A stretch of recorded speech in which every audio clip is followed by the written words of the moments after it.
Thank you very much.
Thank you so much. We are having a big show at the end of October, October 29th, and it's titled Dreams Come True, where we feature Disney music. We are collaborating with our culinary arts department to provide desserts and hors d'oeuvres pre-concert starting at 5:30 to 6:30, and then our big show that has a big group number starting at 7 to 8:30, and tickets are available. You can contact me, Terrence Livingston, at BISD.net if you're interested. But we're preparing this music for that show.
All right.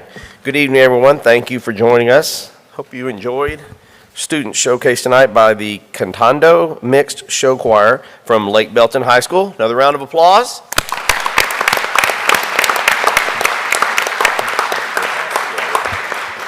The time is 6:18, and the Belton Independent School District Board of Trustees is now convened in a regular board meeting Monday, October 17, 2022, in the Pittenger Fine Arts Center located at 400 North Wall Street, Belton, Texas.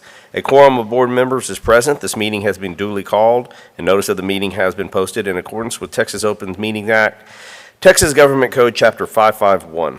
I want to welcome the members of our audience and our live stream viewers to this meeting. As the Belton ISD Board of Trustees, we are here to set goals, listen to reports from the superintendent, approve budgets, contracts, personnel appointments, and make policy for the district. It is not the role of the board to make day-to-day operational decisions. The management and the day-to-day operations of the district are the responsibility of the superintendent. We have policies and procedures in place to resolve concerns and matters. This is a meeting of the Board of Trustees held in public. This is not a public meeting. Prior to this meeting, board members receive information related to items on tonight's agenda. Agenda items may not necessarily be handled in the order listed on the notice. This meeting is open to all who wish to attend and hear the matters discussed. These proceedings are being live streamed on BISD's YouTube channel, and a recording of the meeting will be available on the district's websites in the days following tonight's meetings. For the video to adequately reflect the proceedings, respectfully ask that you please refrain from talking while others are speaking and that cell phones are turned off or in silent mode. Thank you for taking the time to join us this evening and for your interest in Belton ISD. Please rise for a moment of silent prayer or meditation.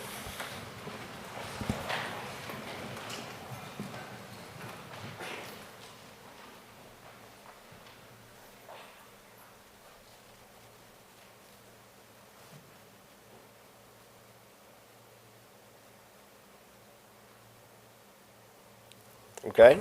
Please remain standing as our communication team introduces students from Leon Heights Elementary that are here to lead us in the Pledge of Allegiance and honor to the Texas flag. Good evening, board. Please help me welcome Caleb and Madison over here. Caleb is going to be leading us in the Pledge of Allegiance, and Madison is going to be leading us in the Texas Pledge. I I pledge allegiance to the flag of the United States of America and to the republic for which it stands, one nation, under God, indivisible, with liberty and justice for all.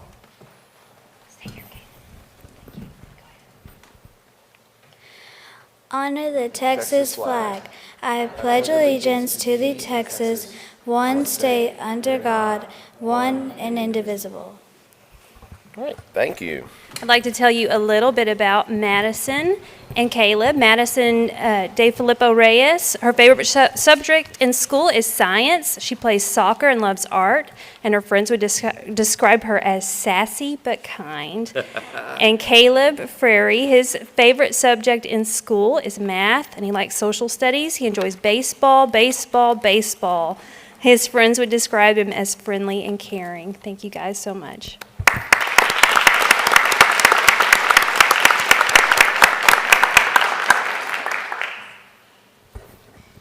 Okay, the first item on the agenda is recognitions.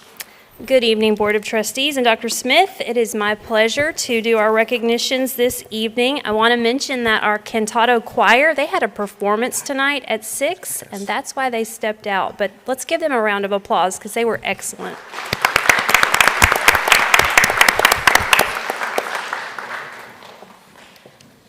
So our first recognition this evening are our National Merit semifinalists. Belton ISD is so proud to have 2 students named as semifinalists in the National Merit Scholarship Program for their performance on the PSAT. We have from Belton High School, Kayla Bovell, and from Belton New Tech at Wasco, Kevin Thomas. Now get this, guys. These guys scored in the top 1% of the 1.5 million students who took this test. So congratulations.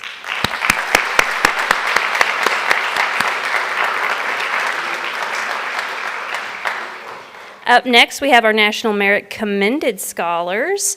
We have 6 from Belton ISD. We have Kamara Malhorta from Belton High School, David Larson from Lake Belton High School, Michael Savino, Duncan Lancaster, William Asuncion Crabb, Cole Peterson from Belton New Tech at Wasco. And these guys scored in the top 5% on their national, or on their PSAT. Let's give them a round of applause. Congratulations. Moving right along, we have 3 students that earned state solo and ensemble recognitions.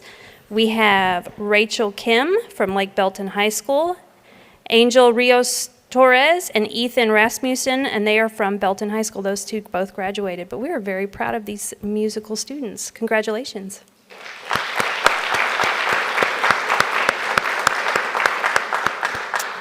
And now we have some world-class employees we're going to recognize. Our Rotary Educator of the Month for Temple is Casey Hancock. She's an 8th grade ELAR teacher at North Belton Middle School. Her principal, Michelle Tisch, says Casey is a phenomenal teacher, but an even better person. Her heart for students is apparent in everything she does. She embodies warmth and positivity for her students, and she truly cares about them. I can't say enough praises about her. She is truly a positive force here at North Belton Middle School. Congratulations.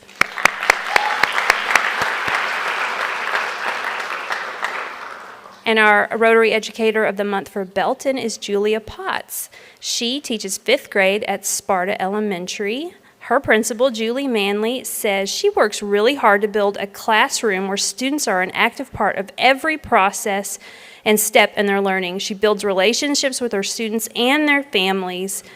I am extremely proud of the work Ms. Potts does every day, and I'm thankful for her dedication to Belton ISD. Congratulations.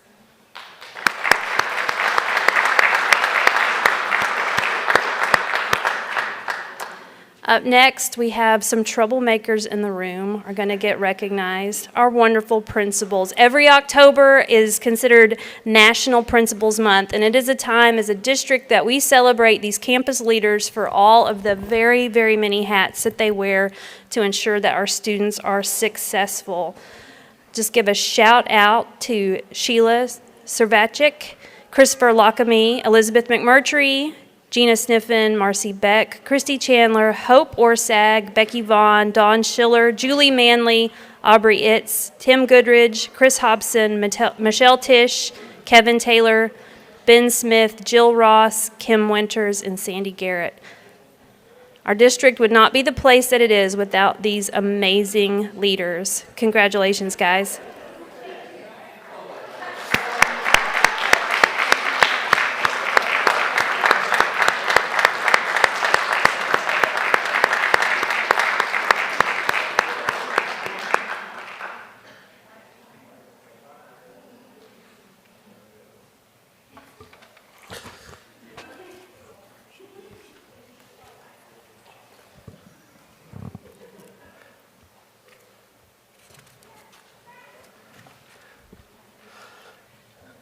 Before we move on, board and principals, I just want to very publicly say thank you to our principals.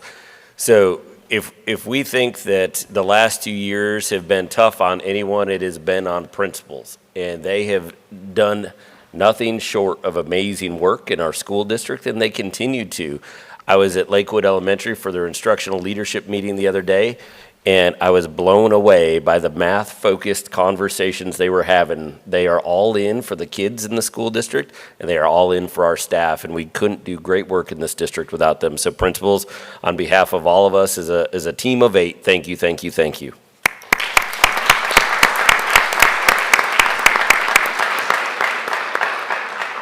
And our final recognition for this evening, our department showcase, we are shining a spotlight on human resources. This team is responsible for supporting Belton ISD's most important asset, its people. They keep us informed. They help us with policies, compensation, benefits. They are the ambassadors of first impressions, often the first people we talk to when we are hired on here in BISD. And they often don't get enough praise, so it's our pleasure to say thank you, HR.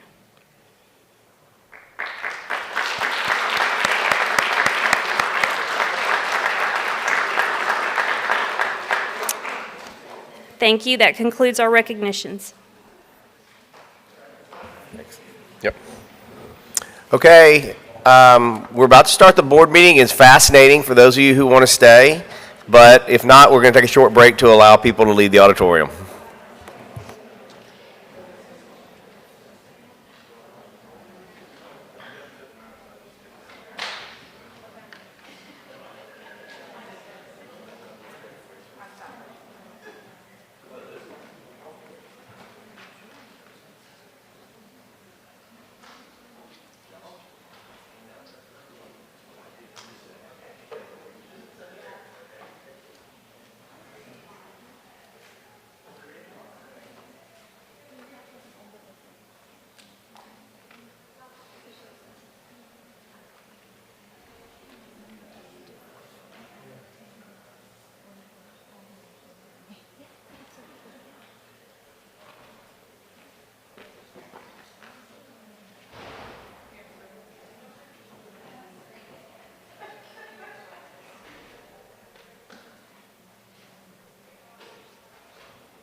Okay. Oh, well, that emptied the room. All right. Next, we'll move on to public comments. Based on BED Local, we will now take public comments regarding items on the agenda at the beginning of the meeting. Comments regarding non-agenda items will be heard at the end of the meeting to allow the board to conduct the business of the district. Public comments regarding items on the agenda. In accordance with District Policy BED Local, any person wishing to address the Board of Trustees during public comments shall sign up before the meeting. In order to comply with the Texas Open Meetings Act, the board may not respond to comments or otherwise discuss or act upon any issues that are not posted on the meeting agenda. Participants will be allotted 3 minutes for public comments regarding items on the agenda. We have a timer on the screen. It will show your allotted time, and a sound will occur at the conclusion. The board shall not tolerate disruption of the meeting by members of the public. When I call your name, please come to the podium and state your name and city of address for the record. The first person on the docket is Clinton Bailey.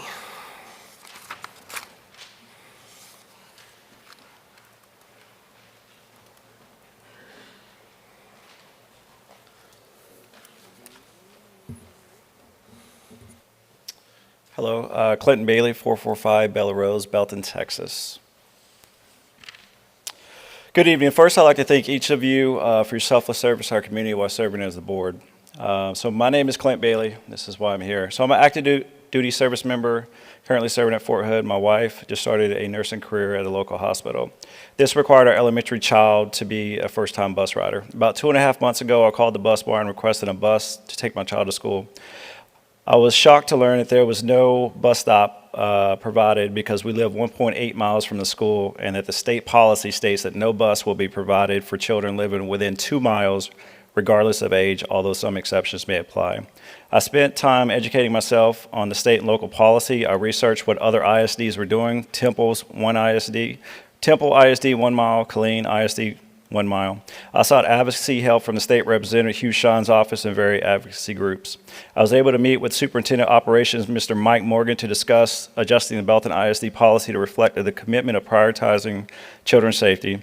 I met with an administrator who was educated on the subject, willing to listen in its entirety, and work together to overcome the bureaucratic obstacles to take a proactive measure instead of a reactive measure to keep our children safe. I explained that the state policy does not delineate between age, meaning there's no difference between a 5-year-old and a high schooler. There is a huge difference in an elementary child and a high school student. I listed the very hazards that we encountered along the route when we videotaped the 42-minute hike. The time of day, the weather, the various things that inherently increase the risk to our children. The obvious and most important ones were the mental maturity of an elementary child, high traffic area, the possibility of child abduction, sex offenders in the area. Mr. Morgan told me that the ISD echoed the desired outcome and taken every possible measure to protect the children, and they would do that, hence the resolution before us. At this point, I want to publicly thank and recognize the ISD board member, this young lady right here, Ms. Suzanne McDonald, for going well above and beyond to serve her community. I explained my situation to her, and she immediately offered to help take our child to school until we was able to resolve the bus support.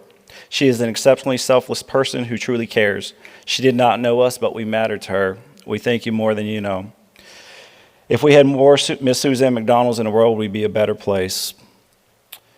It really comes down to this state policy that we have that provides discretion about providing limited transportation within 2 miles is dangerous, right? We can point to the state level, say that they ain't got it right, but at the end of the day, we can't change that at the moment. But what we can do is act here at the local level.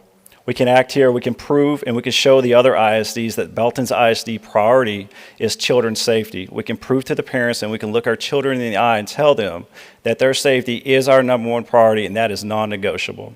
So at this time, I just ask the board to consider the resolution of deeming Miller Heights Elementary as a possible hazard area to ensure that bus support for all children, regardless.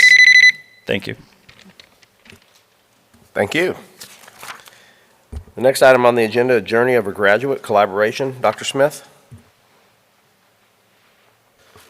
Trustees, as you know, this was adopted quite a few months ago now, and this document, the Journey of a Graduate, helps us articulate the experience that we want for our students as we develop these competencies and skills that go beyond the actual TEKS in our system. We know that future workers need to be able to work across different boundaries. They need to be able to collaborate with each other. They need to be able to communicate with each other. And so tonight, in our focus on collaboration, I wanted to make sure that you all as a board member could share what you're seeing in our system and what you think about this competency that we've outlined in the Journey of a Graduate. All right, I'll start. All right, I'm going to continue the theme from last meeting and look at this maybe a little bit differently than Dr. Smith just asked us to, right? I'm going to look at this from an employer standpoint, right? The why, right? Why is collaboration important?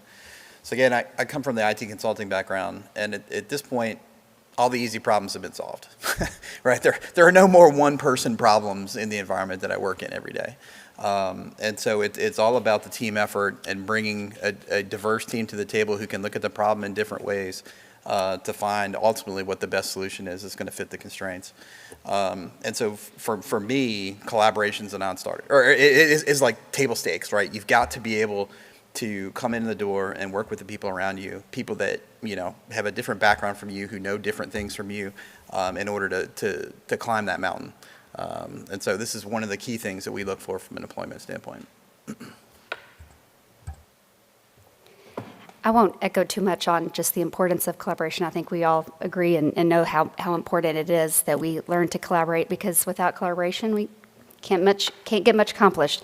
But part of your question was, how are we seeing this in our district? Well, as a mother, and I'm sure most parents probably opened up an email not too long ago from the superintendent about just the e-communication. And there was a little video in there with Dr. Smith and Ms. Beck at Leon Heights talking about how is collaboration lived out at their school at Leon Heights. And so I think that was so, I mean, of course, I understand what Journey of a Graduate is, and I understand how important it is to see that in our district, but as families, I think that the video, and I don't know if you're going to do more on those, but I thought that was great as for families to see that how this is lived out in our schools. So I was really excited to see that, and not sure if you were going to mention it because I was, but I was really proud to see that and what they're doing at Leon Heights. And I know they're doing it everywhere. I think just good teachers work on collaboration because they need that in their classrooms for their students. So thank you for that.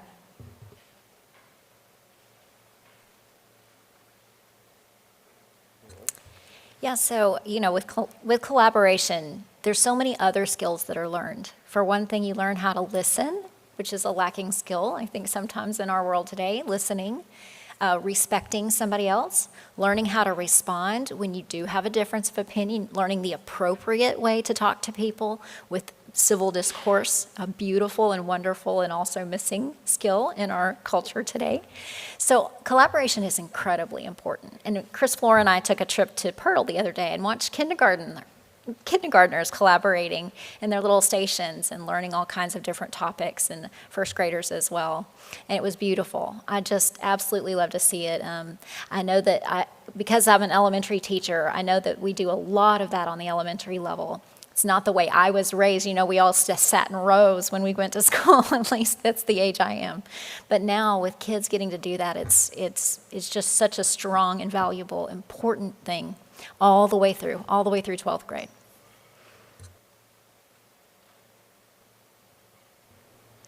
Just to reiterate something that Chris said about in the employment sector. Of course, we do it all the time. We did it today when we had our workshop meeting today. But as we talk about these 6 competencies, it's more and more apparent to me how these things all overlap. You know, one kind of fits the other. I mean, they're all kind of in the same group. But where would groups be without collective wisdom? And I think we do that here every day when we make decisions. So you can see it everywhere. Without collaboration, where would we be? We couldn't get anything done, just like Aaron said. Thank you.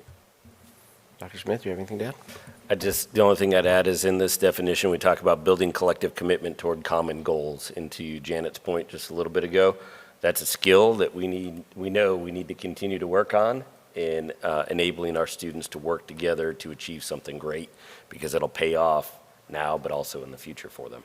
So thank y'all. Next, we have the public hearing regarding the 2021-2022 School Financial Integrity Rating System of Texas, otherwise known as the FIRST report. Dr. Smith? I'm honored to welcome Melissa Lafferty on up. Melissa is in the throes of our annual audit right now, and so she's got a lot going on as our CFO, but we have some good news to report to y'all regarding our FIRST report again, and Melissa will walk us through that. All right, good evening. So this is the only thing I really get to brag about each year out of the business office is our FIRST rating, although we do a lot of other good work. So tonight we're here to basically discuss our 2022 school FIRST rating for Belton ISD. This rating is based on the 2020-21 financial data that would have been submitted to TEA last year. So this is last year's financial data that we're being rated on. There are 4 levels of ratings that basically go from superior achievement with scores between 90 and 100 points to substandard achievement, which would be below 70 points. So the good news is Belton ISD, oops, hit the wrong button. The good news is Belton ISD, thought I'd keep you hanging for a little bit. Belton ISD got a rating of superior achievement with a score of 98 points, and this is basically the same score we received last year. So we're still hanging in there, financially speaking, according to TEA. Now, these ratings are based on 20 different financial indicators that measure whether or not we submit our financial, which is what I'm diligently working on right now, to submit our financial statements to TEA by the deadline. They have due dates. Ours will be due at the end of January. Whether or not we get clean audit reports, so I'll be stressing about that one a little bit. And of course, whether or not we pay our debt payments and then pay TRS and IRS on time as we make our monthly payrolls. It also measures your ability to maintain healthy fund balance and healthy cash flows. And then it also measures district's ability to pay their short-term and long-term debt. In addition to that, there's a couple of other financial ratios that you're measured on, and then how well you manage your student to staff ratios. And of course, at the end of it all, the accuracy of that data in PEEMS when the financial data goes to TEA for next year's rating.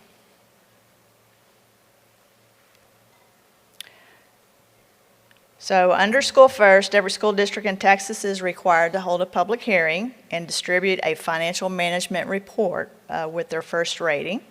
And the annual financial management report must list our performance rating by each indicator, the superintendent's contract, and schedules of payments and reimbursements that are received by the superintendent and each board member.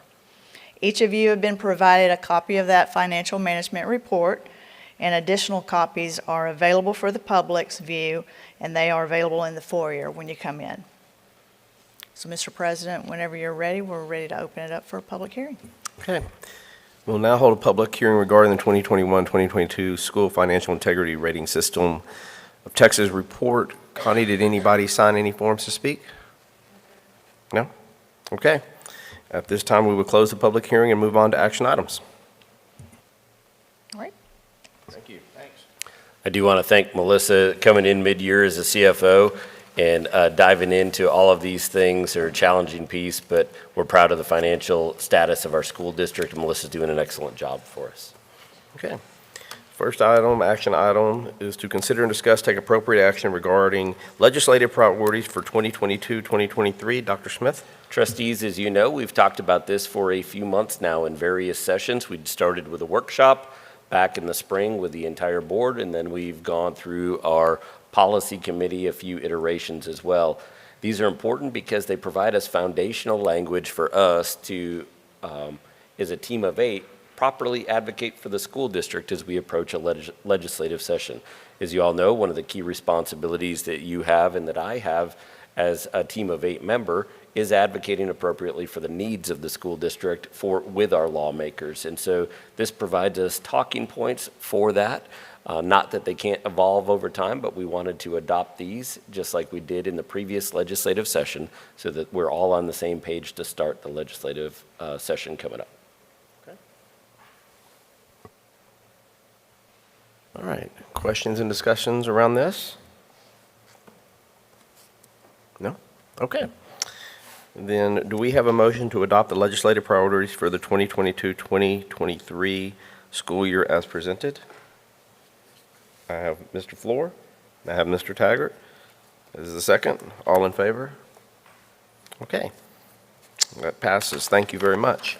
The next is consider and discuss to take appropriate action regarding the adoption of district key progress measures and campus objectives. Dr. Smith. Dr. Golden is coming up to walk you through a brief presentation on this. All right, good evening. So we are here to discuss and hopefully you will consider and approve our key progress measures.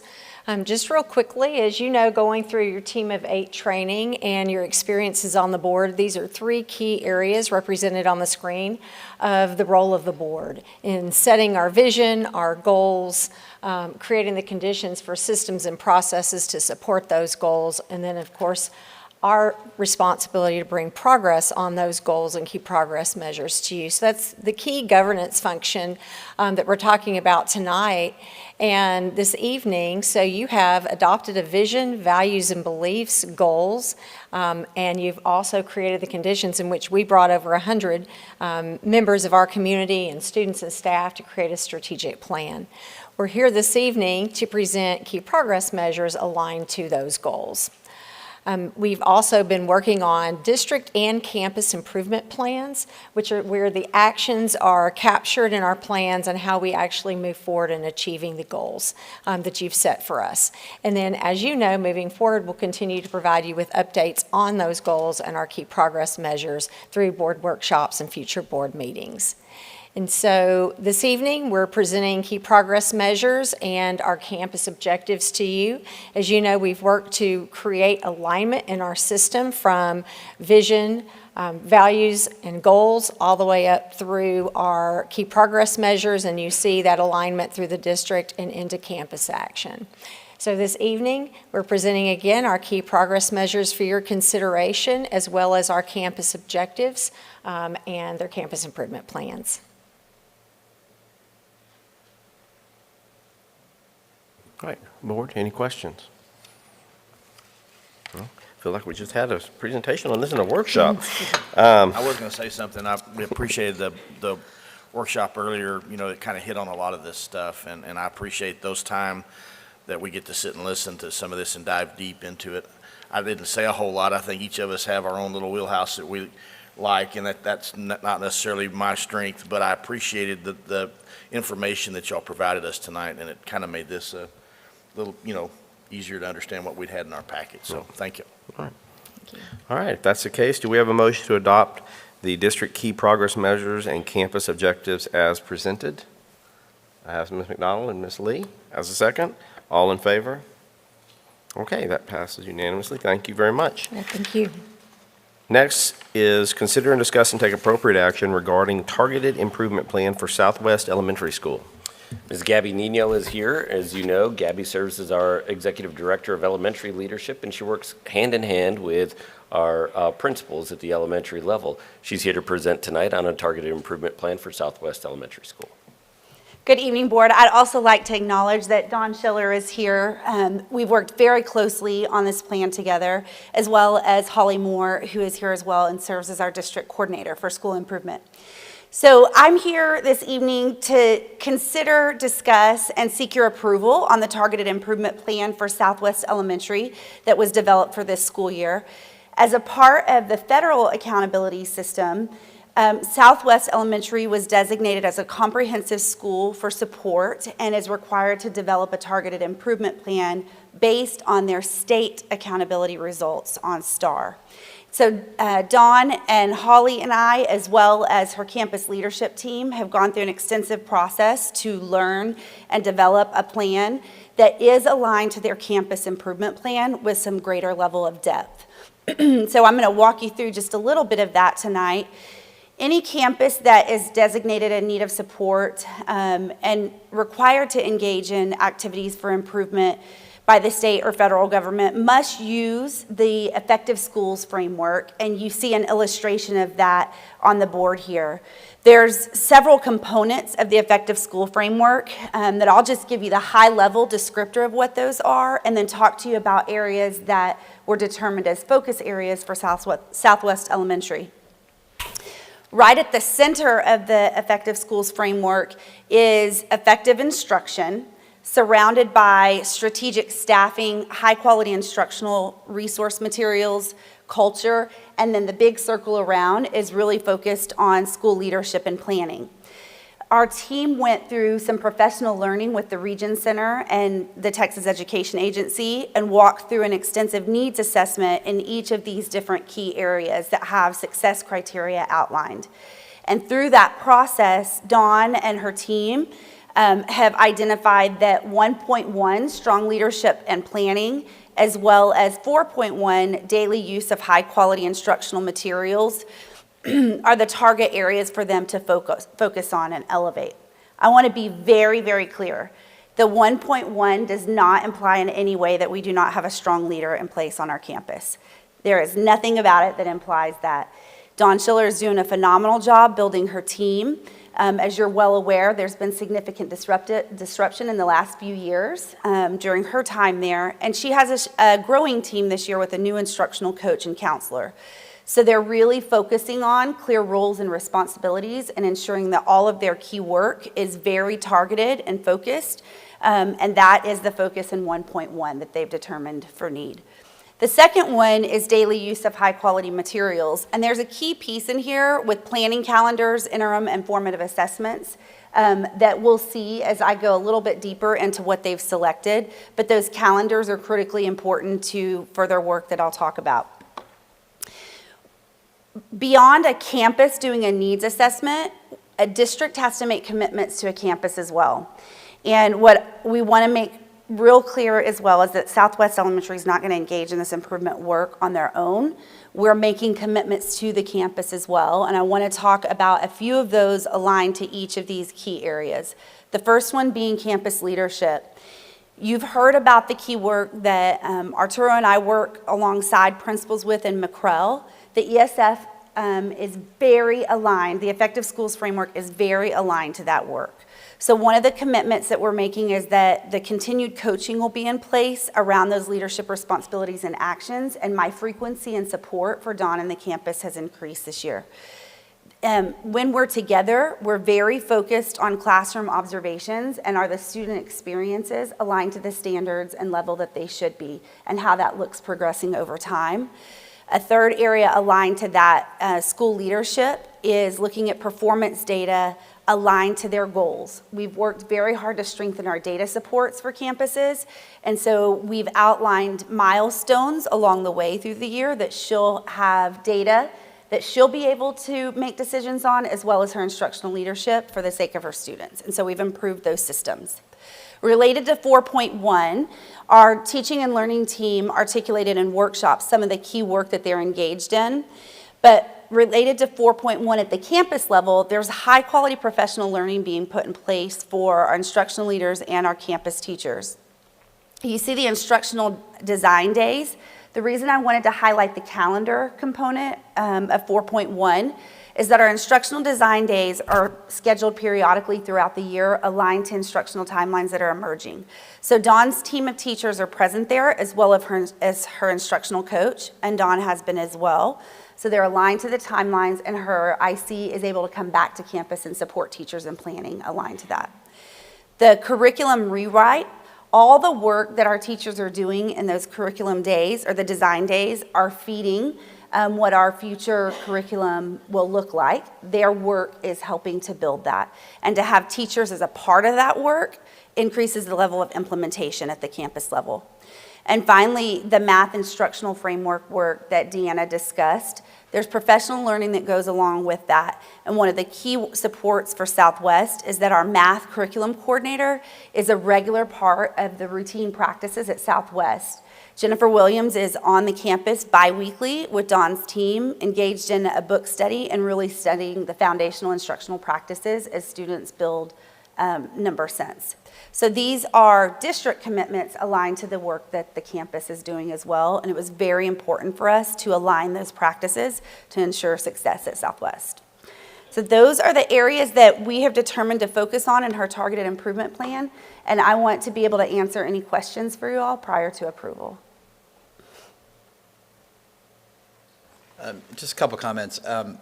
I absolutely echo your statement about this being not a reflection of the staff on the ground. I mean, one of the great decisions, I think, from a staffing standpoint that's been made recently is to move Ms. Schiller over to the campus and some of the staffing that's been done. So I think there's a great team on the ground. When you look at that school framework, where you look at positive school culture and strategic staffing, right? Those are things that are really starting to get put in place. You put some great building blocks there to really get this thing to the next level. So, from my own personal standpoint, I just want to echo, if there's anything that you need if there's anything that we as a board are doing that's getting in your way, please let us know, right? And if there's anything that we as a board can do to help accelerate what you're doing and support you in any way, shape, or form, again, please let us know that too. I don't expect that, I'm not going to put you on the spot right here, right? But from a support standpoint, you've absolutely got that support. So, thank you. I also echo that you guys are doing a great job, and I appreciate the plan as well. I do want to ask, it's not because I think there isn't support for this, I'm just curious because I don't know. I know that Southwest is an Ames campus, so I just wanted to make sure. Can you walk me through what the specific support is for our Ames students, and not just Ames students, but the staff who handles and manages Ames students as well? Sure. So Ames is on Southwest campus for the first time this year. And so to start the year, we have a partnership, as you're all aware, with Emergent Tree. And so Dawn has worked more closely with our Emergent Tree organization to provide campus-wide training to each of her teachers on the science of behavior. And that's a real foundational learning experience for teachers. Anytime students transition between campuses or you add new programs, you do have to strengthen your supports. And you put plans in place, and then you have to come back to look at those and ask yourselves, are the appropriate support plans in place, and do we need to strengthen them? And so what I can tell you is that Jennifer Ramirez and her team, as well as the Southwest team, have worked side by side and had some initial support plans in place for the campus, with our behavior coaches or our behavior specialists being on campus weekly. We do have challenges that emerge, again, as you add any new program to a campus. And so we're in the process right now of assessing that plan and asking ourselves, is it appropriate, or are there any increased supports that are needed? Does that help at all? Okay. So we've had discussions previously about Southwest and improvement plans. Is this all part of those previous discussions, or has something else happened? No, nothing else has happened. And actually the requirements from both the state and federal government change with external factors that have happened. So for this year, based on state performance or campus performance on STAR, the only campuses that are required to have board approval on plans are Title I campuses. So Southwest is a Title I campus that was designated based on federal requirements to have a comprehensive plan. As Deanna mentioned in workshop, we also have Miller Heights and South Belton, who have targeted improvement plans that are being supported by their campus plans. The difference with Southwest is that 2 years ago, pre-pandemic, they were also required to have a plan. So if there wasn't a significant change in student performance and they are now what's called now rated, not rated, then they have to have a plan that the board approves. I know that sounds super messy and muddy, and it is, and I will do my best to clarify anything, but because Southwest had a targeted improvement plan 2 years ago when campuses still had ratings, we had 2 years of the pandemic where there was not a rating, and they are a Title I campus. They are now required to continue rewriting and improving their plans and getting your approval. Does that make sense at all? Okay. It's so complicated, I know.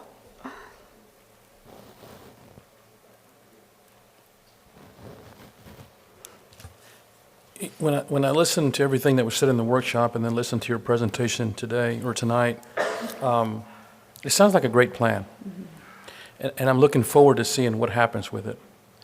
What do you think is the greatest challenge with all of this? So Specific to Southwest, I Right. think one of the greatest challenges is, Chris noted that one of the best moves was getting Dawn in place on campus, right? I would echo that. Dawn has very strong instructional background. She has the leadership skills to move the campus forward. And just when she was appointed principal there, we also had the pandemic happen. And so that's one of the reasons she and her team selected 1.1. There's got to be really strong rituals, routines and rituals established on a campus in order to make those solid gains. And really good, sustainable change takes 3 to 5 years. So Dawn's in her 3rd year of leadership there, and 2 of those were significantly impacted by the pandemic. So specific to Southwest, I think that we are going to have sustainable leadership in place with very focused routines and rituals in place that put student performance at the forefront, right? Another way I would approach your question is on the broader scale beyond just Southwest. There are frequent changes in the nuances of our accountability system that are difficult for campuses, not only in Belton ISD, but everywhere, to grasp and learn. And there's the nuances of the way the laws are written have resulted in Dawn or Southwest having to have a targeted improvement plan where others didn't, right? So there's just some complications of our accountability system that have resulted in additional requirements. One of our biggest responsibilities is, just like you discussed in workshop, to align our work in order to move forward. And we've worked very hard to get our campus improvement plans in place and the targeted improvement plan not to be something different, but to build on what is in place. So the more focus we get, I think that we'll see significant improvements as well. And just to echo what Chris had said about us doing something or something else to assist the team in implementing this goal that we have for Southwest, if there's ever a policy that we have, and obviously we can't do anything about a legal policy, but we can certainly do something about a local policy. And one of the things that we did recently is we had a policy update, and we're trying to align what we do administratively with what our local policies are. In other words, the local practice has to match the local policy. So if there's ever a local policy that you think is an impediment to something, then by all means make your wishes known. I mean, if we can help in that regard, I mean, obviously all of us here are committed to that. I appreciate that, and I'm sure that I don't want to speak for her because she's got a strong voice of leadership herself, but very much appreciate that. And I'll say something that I said transitioning over here. One of the things I appreciate so much is this team's wisdom and asking the questions that you are in workshop specifically about alignment and how we can make sure that our district practices are aligned in support of our campus plans. So it's a huge support. Thank you, Gabby, and thank you, Dawn. Any other questions? I think one final comment, if I'm the last. I can imagine that because you have TEA looking down and the fact that this also has to have board approval may feel like there's a little extra pressure. I would just say in the back of your mind, you have us cheering you on, and we support you. And the kids at Southwest, it's a special school, and the teachers, and so we're your #1 cheerleaders. Y'all can do it. Dr. Smith, do you have anything to add? I think the one thing I would add is similar to what Aaron said. We're proud of the work that's going on at Southwest right now. This is a requirement that we have to present this to y'all and have you approve it. We're really proud of the work that's going on there. I'd put my own kids in Southwest Elementary School any day of the week, and I'm glad to have Dawn there leading and Gabby supporting her. We're going to make some headway this year. I'm excited about it. Thank you very much. So do we have a motion to approve the targeted improvement plan for Southwest Elementary School as presented? Mr. Alcozer? Okay. Mr. Taggart? All in favor? All right, that passes unanimously. Thank you very much. Now move on to reports. The first report will be the fall preliminary demographer report.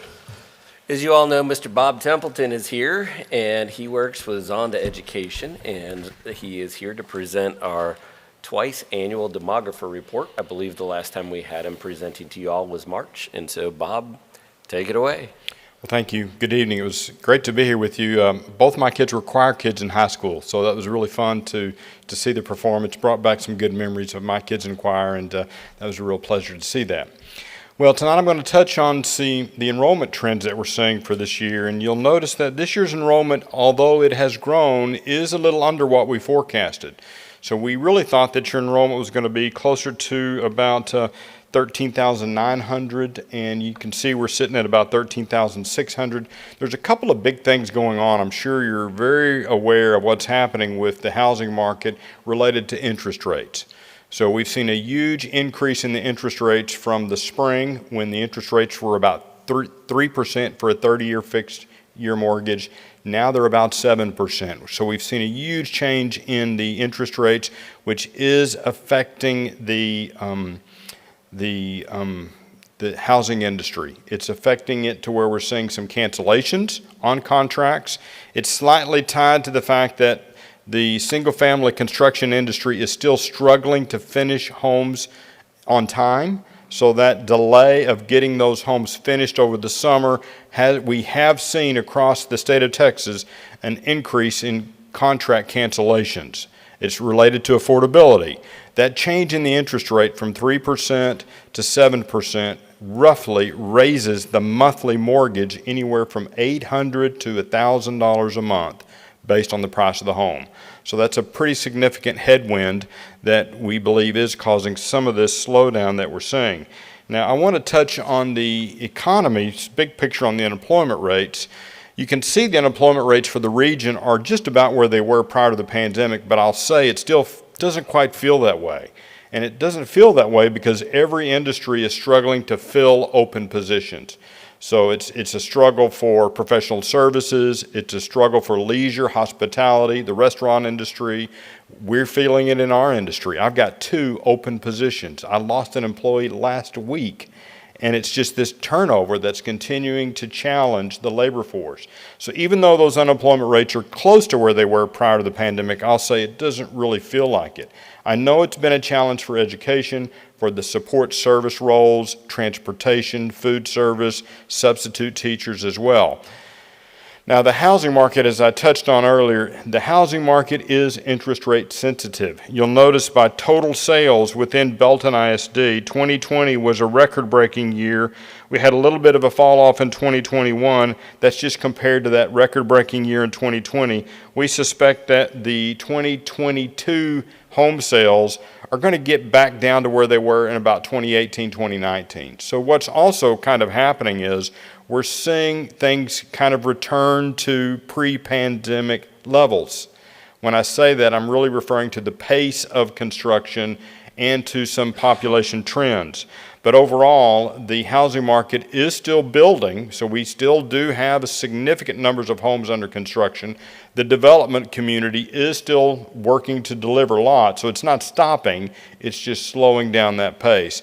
So in a sense, our enrollment picture is also returning to that pre-pandemic levels that we were seeing in 2019. Now, the home values have surged over the last year. You'll notice the average price for a new home in Belton ISD is now over $360,000. Again, this is tied to challenges with materials, supply chain problems, shortages of labor. All these things have added to that cost, and the demand has been very strong.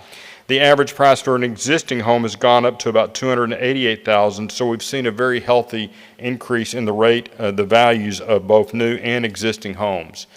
Now here's the big picture. Your current elementary attendance zones, those green shaded areas are actively building single-family subdivisions. We have 53 actively building subdivisions. So there's still a lot of activity taking place spread out across the district.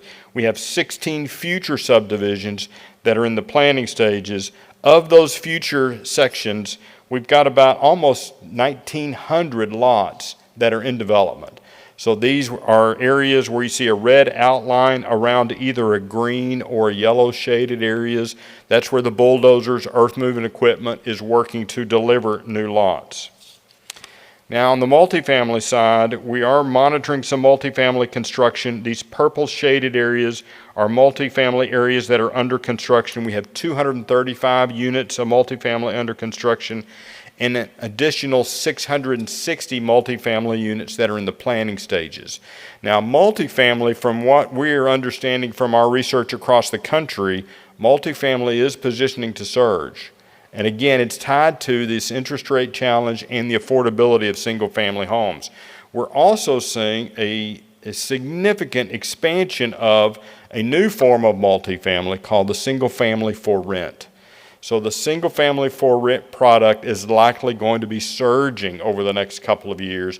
And again, it's tied to the affordability factor, and it's for those families that may not have enough money for the down payments or are concerned about the interest rates being so high. So therefore, it's going to make renting single-family more flexible and somewhat more of an option. And then it's providing some of the amenities that they seek. Now, I'll go into some of the details.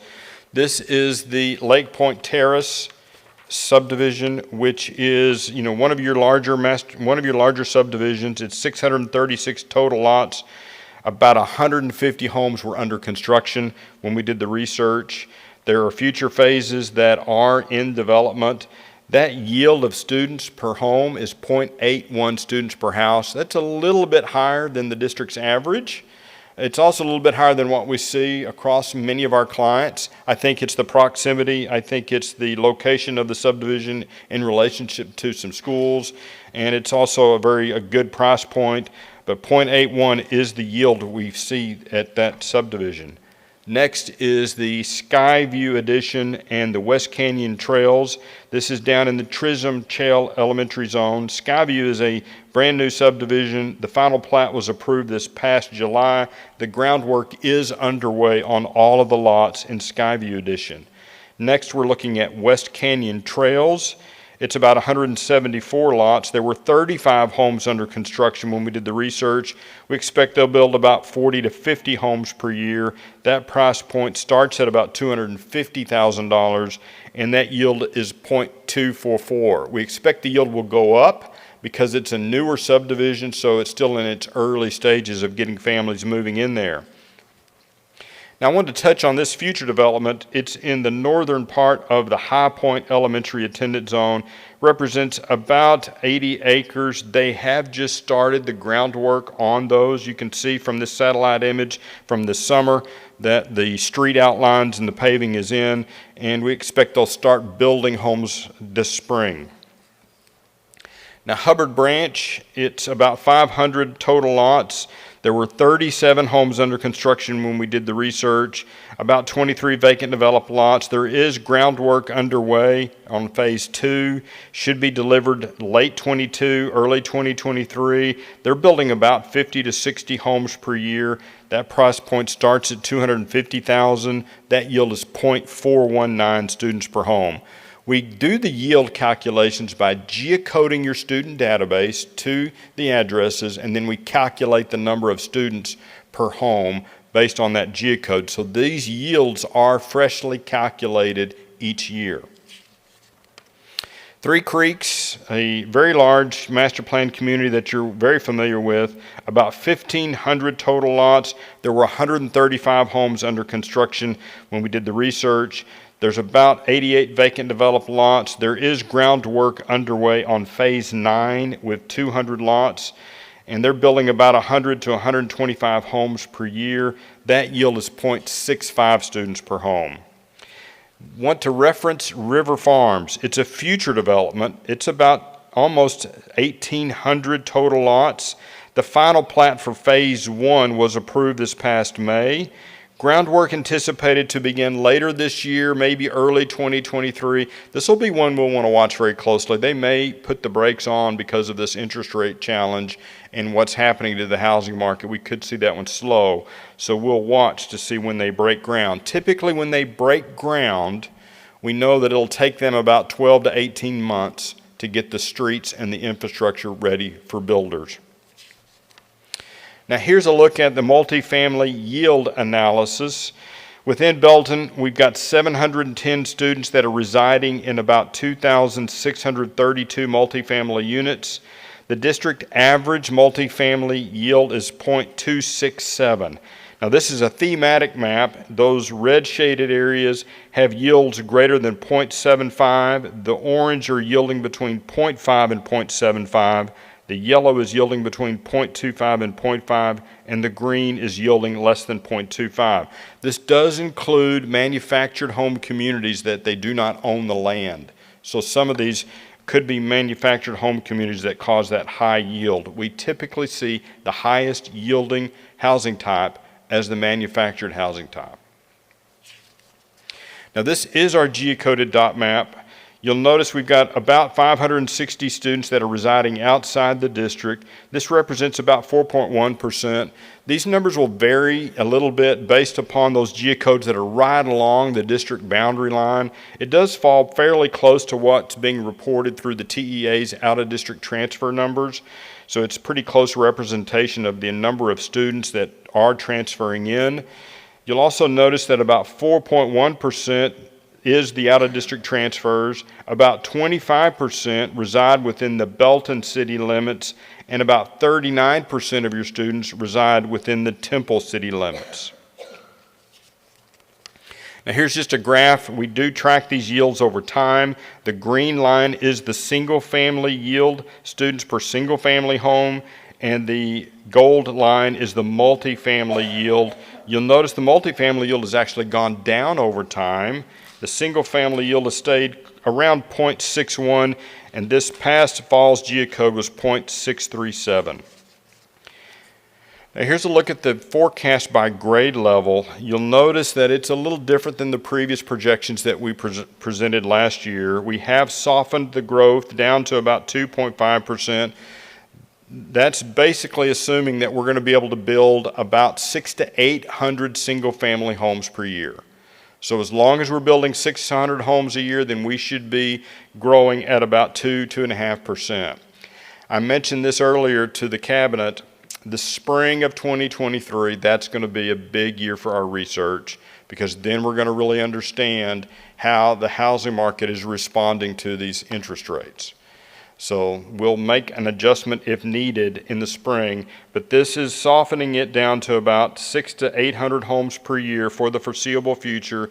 And in this next 5-year period, the district's total enrollment would be at about 15,500 students, and in 10 years, the district's enrollment could top 17,300. Now, here's what it looks like at the elementary campus level.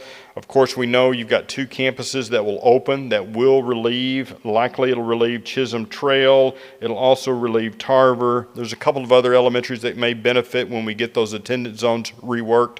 But you can see the schools that have your highest enrollment, that is Chisholm Trail and Tarver, it is likely those 2 schools will see the most significant decrease in their enrollments with the opening and the expansions of your elementary school, with the expansion of the capacity expansion at Southwest. At the secondary level, this may actually be a little bit of a benefit, this slowdown. So it could push some capacity pressures back a couple of years.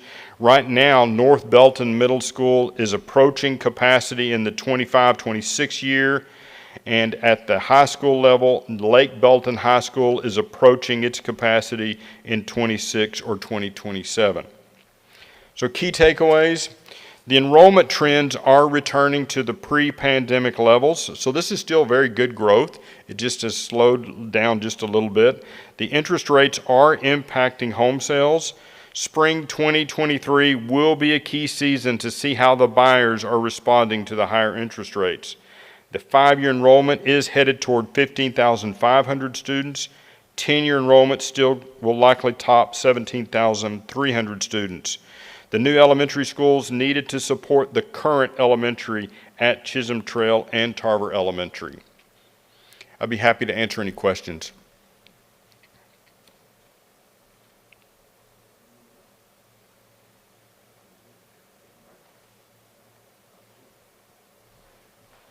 I just want to thank Bob. I don't think we have any questions for you tonight, Bob. Still growing by 3 100 and some students a year is still significant growth for us, and it gives us maybe a chance to catch our breath a little bit. So we appreciate your research and stuff. We look forward to touching base with you this spring. All right, thank you. Thank you. Next up will be update on goal number 2, ensure exceptional learning experiences for each and every student. Exceptional learning experiences in CTE, fine arts, and athletics. Dr. Smith? So we had a workshop presentation on Goal 2 that is one piece of the puzzle, and that's the academic lens of it. We had planned to do this presentation last month, and for other reasons, we moved it to October. So we're thankful for our team that's here to present to you tonight. We believe in an exceptional experience for each and every kid, that it goes beyond the classroom walls. Learning happens on the playing field, on the court, in the band hall, and on the performing field. And so we're excited to have some presentation to you tonight, a little bit about those experiences in our system. I don't think I could say that any better. So I'm just excited to introduce our 3 speakers this evening, and I get to work with them frequently, and they do care deeply about the experiences of our students, not only in the classroom, but as Dr. Smith said, in all of the areas in which we have the ability and the pleasure of serving our students. And so they're going to start, I believe, Stephanie is going to join us first, and she's going to give you a lens into what Goal 2 looks like in CTE, and then we're going to hear from Fine Arts, and then Sam's going to end us in the evening talking about athletics.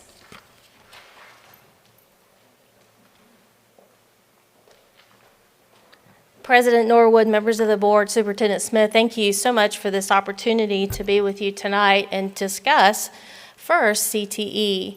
And so in the CTE world, we offer courses at 3 separate high schools. We offer 11 career clusters, everything from ag to STEM, transportation, education and training, human services, law and public safety, all of those great opportunities for students to connect to in-demand, high-wage occupations. And so within those 11 career clusters, we've broken that down into 26 programs of study. We truly want our students to specialize. We want them to be prepared for post-secondary, whether that is college, whether that's entering the workforce at first. But our ultimate goal is to ensure that all of our students have an education post-secondary, have opportunities for training in college, and then also being able to connect with those employers. So just some of the numbers we have about 3,400 students, which represents about 75% of those campus populations that are somehow connected to CTE. We have about 5,800 seats. Within that, we have 61 teachers right now that are working in that CTE space. We also are really proud of our practitioners that have transferred from industry. Our HR department has been phenomenal in helping us prepare and be able to hire these practitioners. We see that a lot in our health science area as well as our STEM space. We're starting to see, and then also, of course, with auto tech as well. So we also, big work that we've, and I know that Dr. Lovesmith touched on this in the workshop, are industry-based certifications. And so right now we're in the middle of really scrubbing through those IBCs. TEA, of course, released their new list this year. And so we're working with our principals and our teachers, who actually have another meeting tomorrow morning, to really decide, are we offering those IBCs that are truly connected to the work in the classroom? And then also our workforce partners also work with us in that to ensure that those IBCs are also transferable. Of course, big changes this year. Now those IBCs are going to be counting for accountability if the student also is a program of study completer. So again, kind of goes back to that specialization that we've been talking about. We also have some non-industry-based certifications as well. You see that a lot in the health science space, as well as with everything from being able to operate a forklift, for example. Not on that IBC list, but certainly something that's transferable to the industry.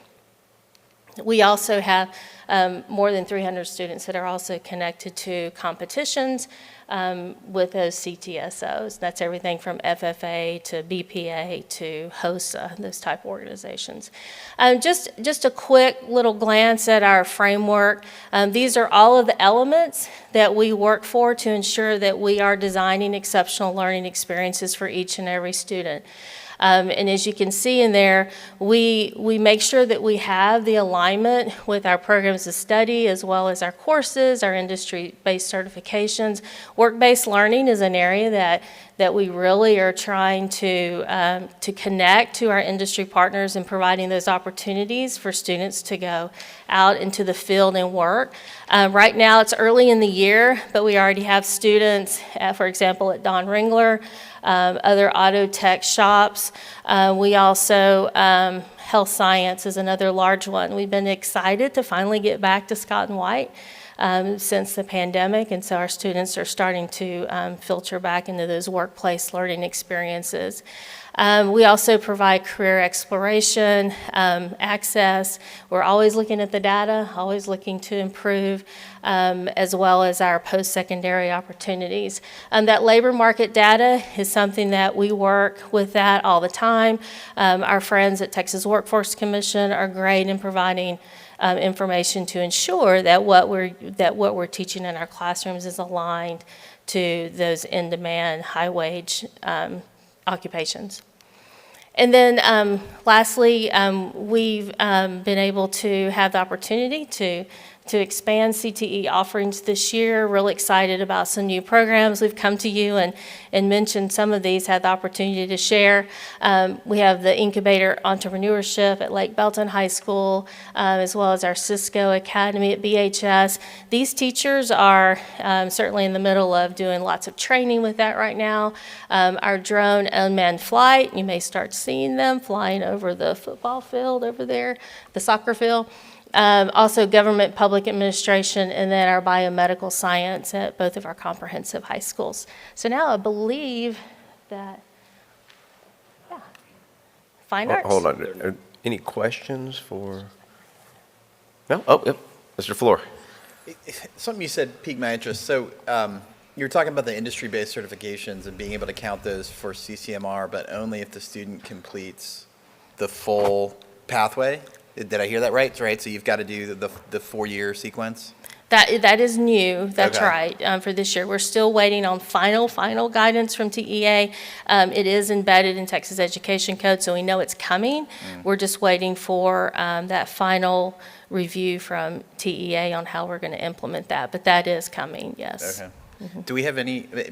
I'm going to ask the question. I don't know if you know this right off the top of your head, but do we have any idea what proportion of the students going through and participating in CTE are completing a full 4-year pathway today, right? Yeah, it's really, I mean, depends on the campus, also kind of depends on that program of study. For example, our health science, we see upward to 75, 80%. In some of the other ones, like law enforcement, business, marketing, finance, some of those, maybe ag, we don't see those numbers as high. And so we definitely, it's a great question, really looking at that data to ensure. That's why, too, we're really working through that process right now to ensure that we have the right IBCs for each program of study. I'll add something real quickly on this. This is directly related to our board's work with policy EIC local. So students can complete those courses because we found a significant barrier in the past. And so we hope to see that take a turn for the better for us. In addition, what we always want to do is take a look at how we provide experiences for kids at lower levels so that they can do some of the exploring in the middle school level, and then be able to find those pathways at the high school level if we are truly held accountable for that 4-year pathway for the students to complete. So that work is going on, but I wanted to connect it to our board work on policy EIC local that y'all did, and appreciate that work for y'all. Thank you. Stephanie, can I ask you a question? Oh, of all the programs that you have, and how many of those programs will allow a student to enter the workforce immediately upon graduation if they participate how they're supposed to participate, the required number of years. Yeah, and so that is work that we feel strongly about, and that all of our 11 career clusters have multiple entry points.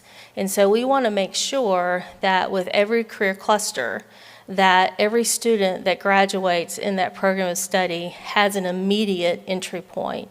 For example, we have a lot of students that get their pharmacy technician IBC.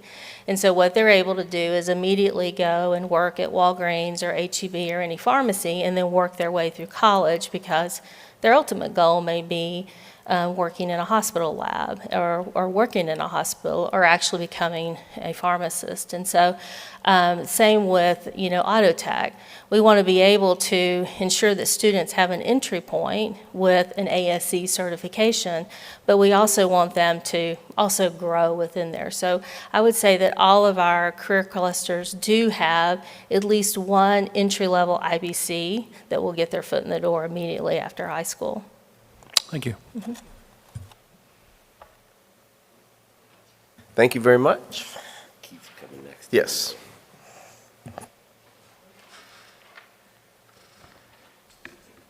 Good evening, everyone. Thank you for this opportunity to talk with you about the world of fine arts. The Belton ISD Fine Arts Program strives to provide exceptional learning opportunities to all of our students. Students have the opportunity to develop their interest and talents through a variety of fine arts courses. Continuous growth is a goal of the Fine Arts Department, and this slide shows the number of secondary students that are enrolled by program.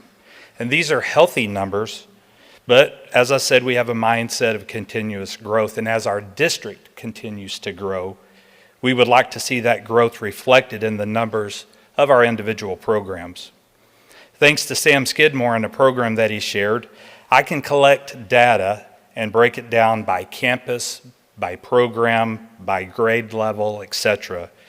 And this helps me to keep track of growth patterns or possible barriers that we want to address to help support our growth. We believe that inspiring instruction will empower and ignite a passion for learning. And this is true as we look back to last year's accomplishments. All of our fine arts programs are represented in this slide: band, choir, and orchestra through the Texas Music Educators Association's region, area, and state qualifiers; art through the Visual Arts Scholastic Events state qualifiers; dance through the Texas Dance Educators Association state qualifiers; theater through our one-act play as they advanced all the way to regionals; and of course our band program advancing to the finals at the state marching band competition, which is an amazing that all aspects of our fine arts program are achieving at a high level. We have a mindset of continuous improvement, and this slide shows the accomplishments that we have seen so far this school year. I would like to add that this past Saturday, the M100 and Stampede marched at the UIL Region 8 Marching Band Contest in Midway, both receiving a first division rating and advancing to the area marching contest, which will be this Saturday in Pflugerville. Our accomplishments from last year are great, and we want to take time to celebrate those accomplishments, but we also want to improve upon them and continue to strive for excellence. I have a feeling that there will be more accomplishments to add to this slide as this year progresses. And I'm really proud of the hard work and dedication of our staff and students. And I'm really excited about the overall direction of our fine arts program moving forward. I would like to thank the administration and of course the board for your continued support of our fine arts program. Are there any questions? Just a comment, and this applies to CTE as well. I should have said this when you were up here too, Stephanie. I mean, if you have not been out to see any of these things that CTE is putting on or any of the fine arts presentations, like, you're missing out. I mean, we know this up here, right? I mean, this is world-class what's going on from a fine arts standpoint and from a CTE point of view. I've just been so impressed over the last several years to see the direction of where this has gone and the quality of what the student production actually is at all levels, right? So again, any CTE program I've seen and any of the fine arts programs that I've seen, the opportunities that these kids have and the skills that they're building, and where they can kind of take that, it's just amazing. And so no question, but just thank you for the direction that we're heading, and sort of fostering the environment that we've got really firing on all cylinders. You mentioned it yourself, right? All of these programs are performing at such a high level. I'm a new band dad, so this is a little bit new to me, right? So just full disclosure here.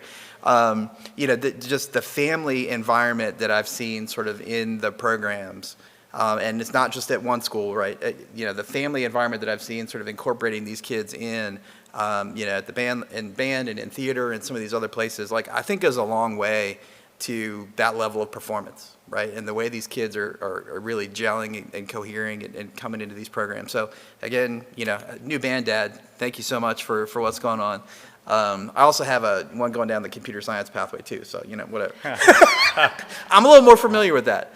But just again, thank you so much. I mean, as somebody who's witnessing it in a couple different ways, it's awesome. Thank you, appreciate it.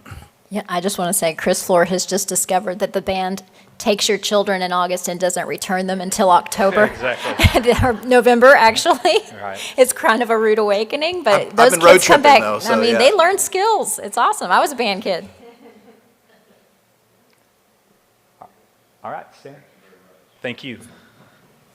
And Mr. Skidmore. I gotta squat down a little bit.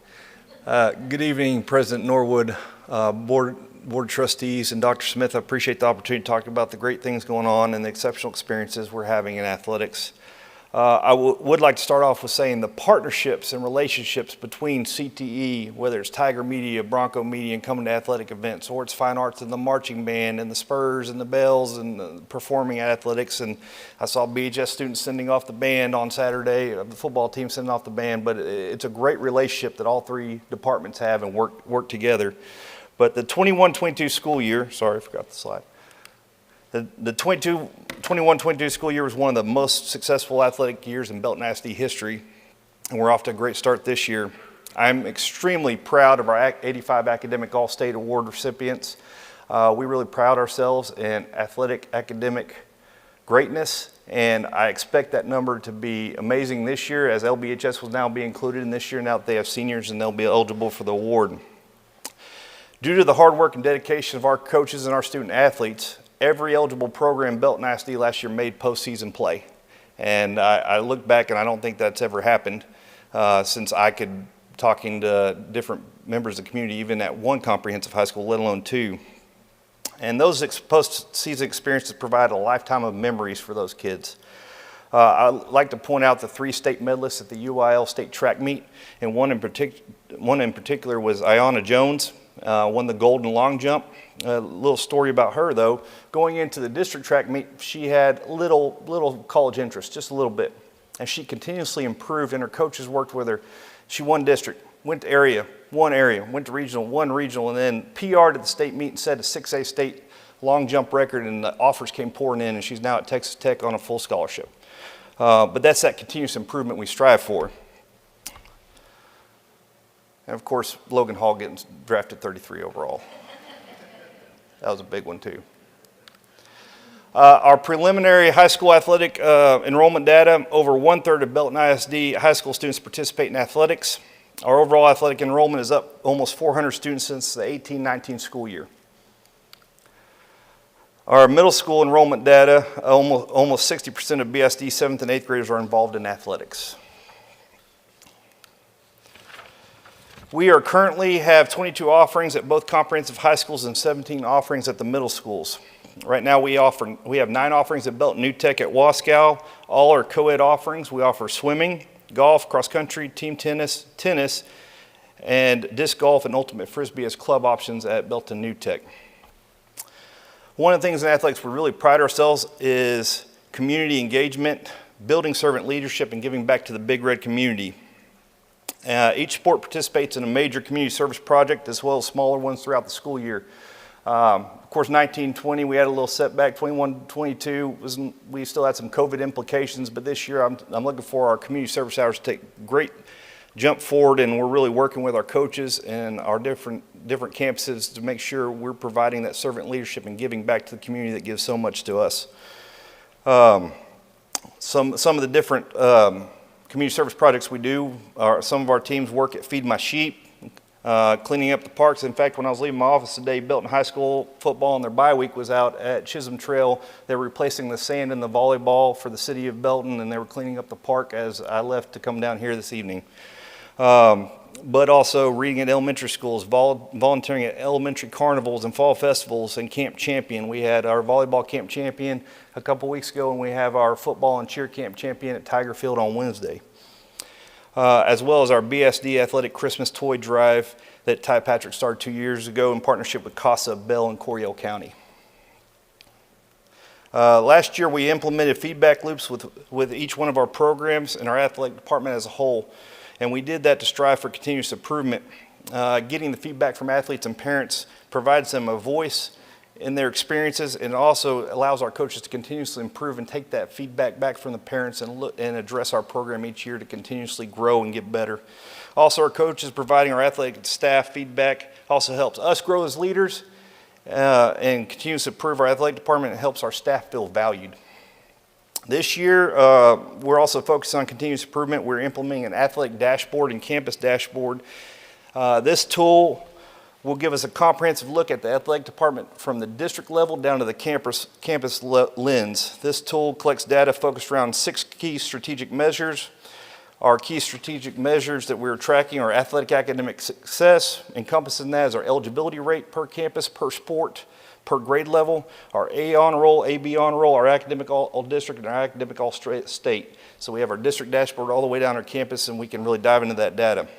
Our athletic participation is our other key strategic measure. Data by grade level and sport of participation, from female to male, from ethnicity, so we get all the data and we can look at any barriers that may exist in different sports. Number 3, athletic personnel, a retention rate of coaches. Number 4, enriching the community through community service hours by program, school, and the district. Athlete safety, coaches compliance, emergency action plans and implementation, and tracking our athletic injuries. And number 6, our athletic success, team and individual success, and college signees. If you did notice, number 1 was athletic academic success, because that'll always be our forefront in athletics. This year is a baseline year for us. At the conclusion of this year, I'm going to meet with each campus, go through their baseline data, and those campus coaches and me are going to set goals for the campus moving forward. So each year we're going to get new data. We're going to look at our goals. Did we reach our goals? We're going to dive deeper in the data and see what areas we need to work on, where we might be missing something, and celebrate our accomplishments of reaching our goals at the same time. And I think this is going to be a good, great tool for us moving forward to help create exceptional experiences for our kids year in and year out through that data lens. But any questions for me?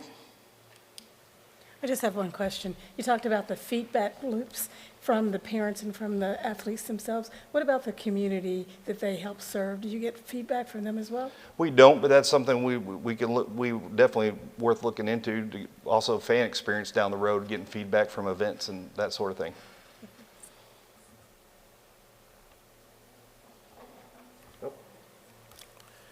On a lighter note, Coach, you're talking about Logan, right? So he not only got drafted, but he's actually playing for the Buccaneers, getting a lot of playing time. Yeah. So how many do we have in the NFL right now? He and Smythe? He and Smythe right and now. Smythe is, I mean, Smythe's playing a lot too. Yeah, and he just got a new contract this last year. There you go.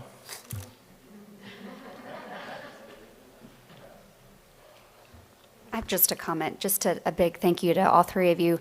I know there's always the debate of quality versus quantity, but the quantity that y'all brought today, the data, the numbers, that all of this was just amazing to see. I didn't know that number of student participants was, I mean, I know fine arts and everything has been big, but just the quantitative data was really impressive to see. And I would have to say, I think in the athletics, there was one piece you probably missed, and that was the hundreds of kids that y'all serve in the summer. with all of the camps that you guys do, the coaches. That's a big piece. I know because we partake in that, and almost every other week we were heading to a campus for a camp. So just thank you to all three of you for gathering all of this data. I know that took time and effort away from your day-to-day, so thanks for bringing this to us tonight.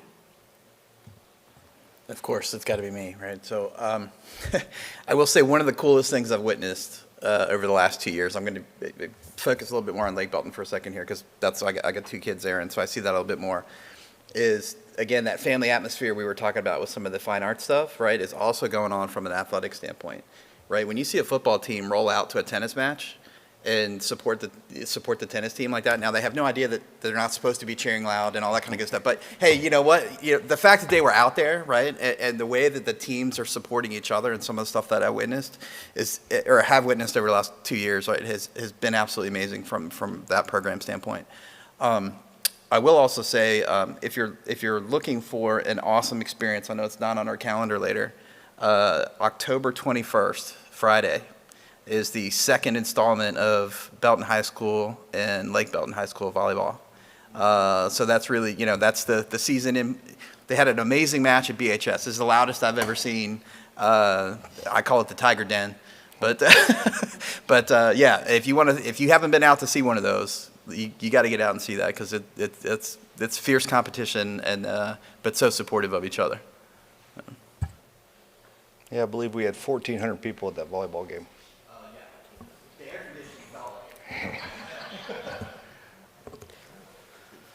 I just want to thank Sam, Stephanie, and Keith for their report tonight. Empower each and every learner to pursue their dreams and enrich their communities. And I think that vision statement that you all adopted, you can hear it in the report that they provided to you. You hear about how they're giving back to the community, how they're dedicated to their community.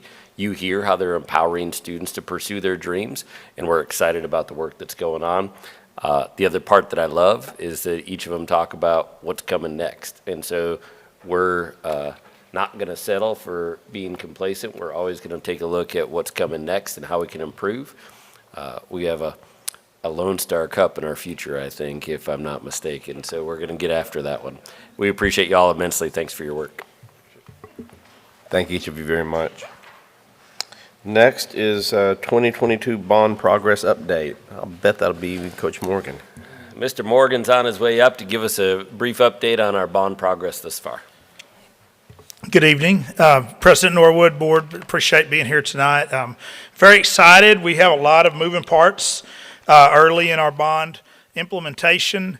A lot of good work going on. A lot of collaboration with our architects, with our construction managers, and with our stakeholders. And I just want to highlight some of those things tonight.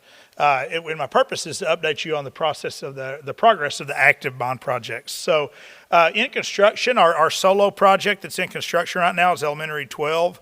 Currently, the rough grading of the site was completed last week, and the installation of structural piers will begin this week as we begin foundation work. So we're really excited about how quickly. I drove by the site yesterday, and a lot of work was done last week. The projects that we have in design, and these are at different levels of design. Elementary 13 is nearing completion of design development, which means we're getting much closer to getting some current construction preliminary cost estimates and be able to see what that means for the project and how we move forward as we get closer to a time to go out and get a GMP and get started. BHS, the additions and renovations there, we have completed the programming. A schematic design phase is beginning now, and tomorrow afternoon at 1 o'clock we have our stakeholder number 5 meeting with our BHS team, which primarily includes campus staff, CTE staff, and fine arts staff.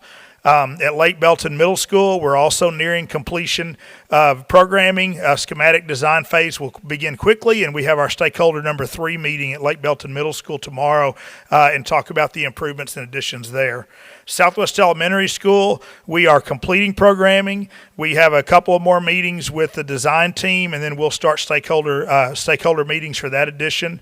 And then our secure entry vestibules, we are working through the needs on a campus by campus and facility by facility basis, and we're going to start the design soon on those as well. From a programming standpoint, Delta facility, we've had some very good stakeholder meetings. They've gone out and had additional stakeholder meetings and came back and reported to us. And the programming is almost complete, and so we should be entering a design phase soon. Hopefully by the next update, we'll be knee-deep in the design phase for our Delta program solution. Agriculture facility addition, we've had 2 stakeholder meetings thus far. So I felt like some very solid stakeholder meetings. I think I see some site visits probably in our near future, and then we'll near a programming and design phase very quickly on that project as well. Security camera and ID entry specifications. We have our technology and our safety and security team working through options, meeting with vendors, studying industry standards. One thing that I'm learning on some of these types of things, technology is moving very quickly. So some of the technology that we were examining when we were putting our bond together has evolved a little bit since then. So we're trying to find the best solution and start moving forward with those projects. And then our mechanical, electrical, plumbing, and roofing projects, we are taking those on a case-by-case basis, and we'll see those are generally summer projects, so we should specifically see some of those projects kicking off whenever students leave for the summer and have those projects complete when students return for the fall. From a procurement standpoint, our first big purchase was the purchase of 15 buses. I think I gave you an update a couple of weeks ago that we were expecting a spring delivery. We actually got some good news last week. A portion of those buses will be here in December, and the others will arrive in 2 different orders between then and March. So we're going to get those buses we've already had VIN numbers assigned, so we know which buses we're getting, and we're going to get those a few months ahead of when we thought we were going to get the first order of buses. So a lot of moving parts. A lot of finishing up on design processes and a lot of good voices at the table to help us find solutions. Would open up for discussion at this time. I've got one on the Delta facility. Is it leaning more towards a brand new facility? I know we talked about possibly a reno. What is the discussion? It's going to come down to square footage based on the programming, and we're thinking we have a really good idea of where that square footage is going to land. We need to run it back by our stakeholders, and then we'll be able to determine if we think we can do a new construction where that might be, or if we can find an existing facility that would meet that square footage needs. So we're thinking big on that project, and we want to make sure that we are able to expand and do some things that we're currently not able to do.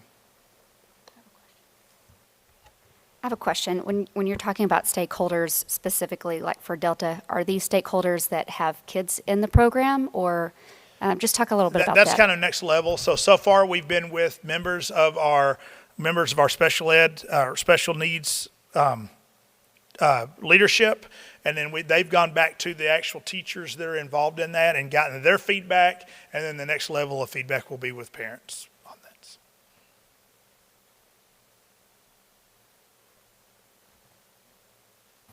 Okay, well, thank you very much. Appreciate that. We've got good things going on. Okay, the next up is going to be the TASA and TASB convention report.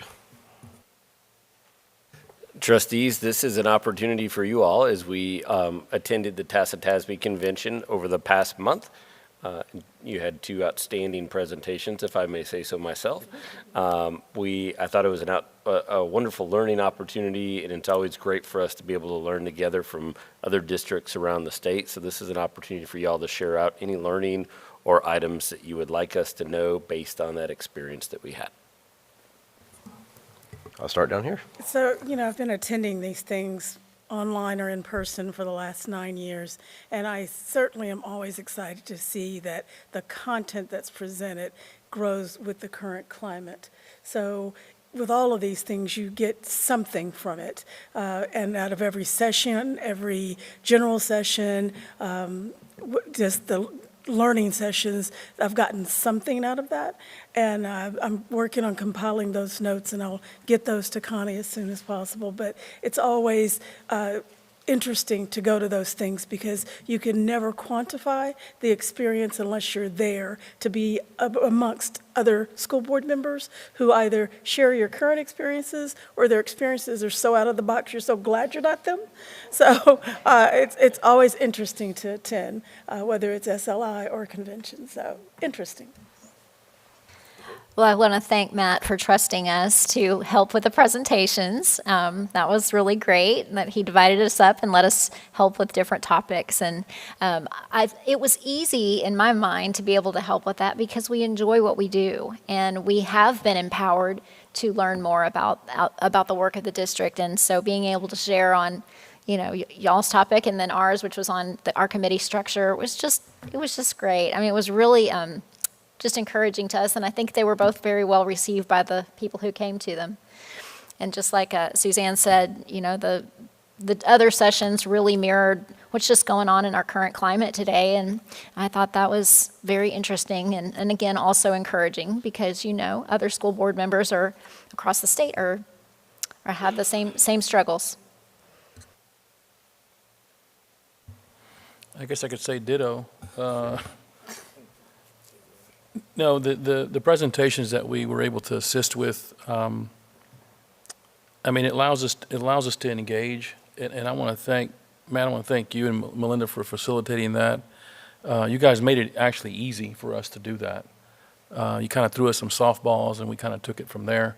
I hope they don't give us a time after lunch next time if we do something else. Hopefully, it'll be in the morning. I don't think the turnout was what we kind of would like, but I think we drew some interest from folks. So maybe we can do something else. But it's nice to share experiences with other districts. And I could tell just from the questions that some of the districts that what we're doing, they're not doing, and they should be doing. Yeah. I think two things for me. First of all, when we were in the Fast Growth Coalition luncheon and heard former Speaker Strauss lay it out there like only he can, this is a big legislative session for public schools. Public schools are under attack in Texas, and you could feel that in the convention. You could hear it in other things that I sat in from other leadership that was there. This is a big time for public education. I'm a huge proponent of public education, the good and the bad that comes with it. And I'm a little nervous about this go around, and I felt that. So I was glad to hear some of the leadership, some of the plans that are underway to combat some of this nonsense that's out there that's attacking public schools.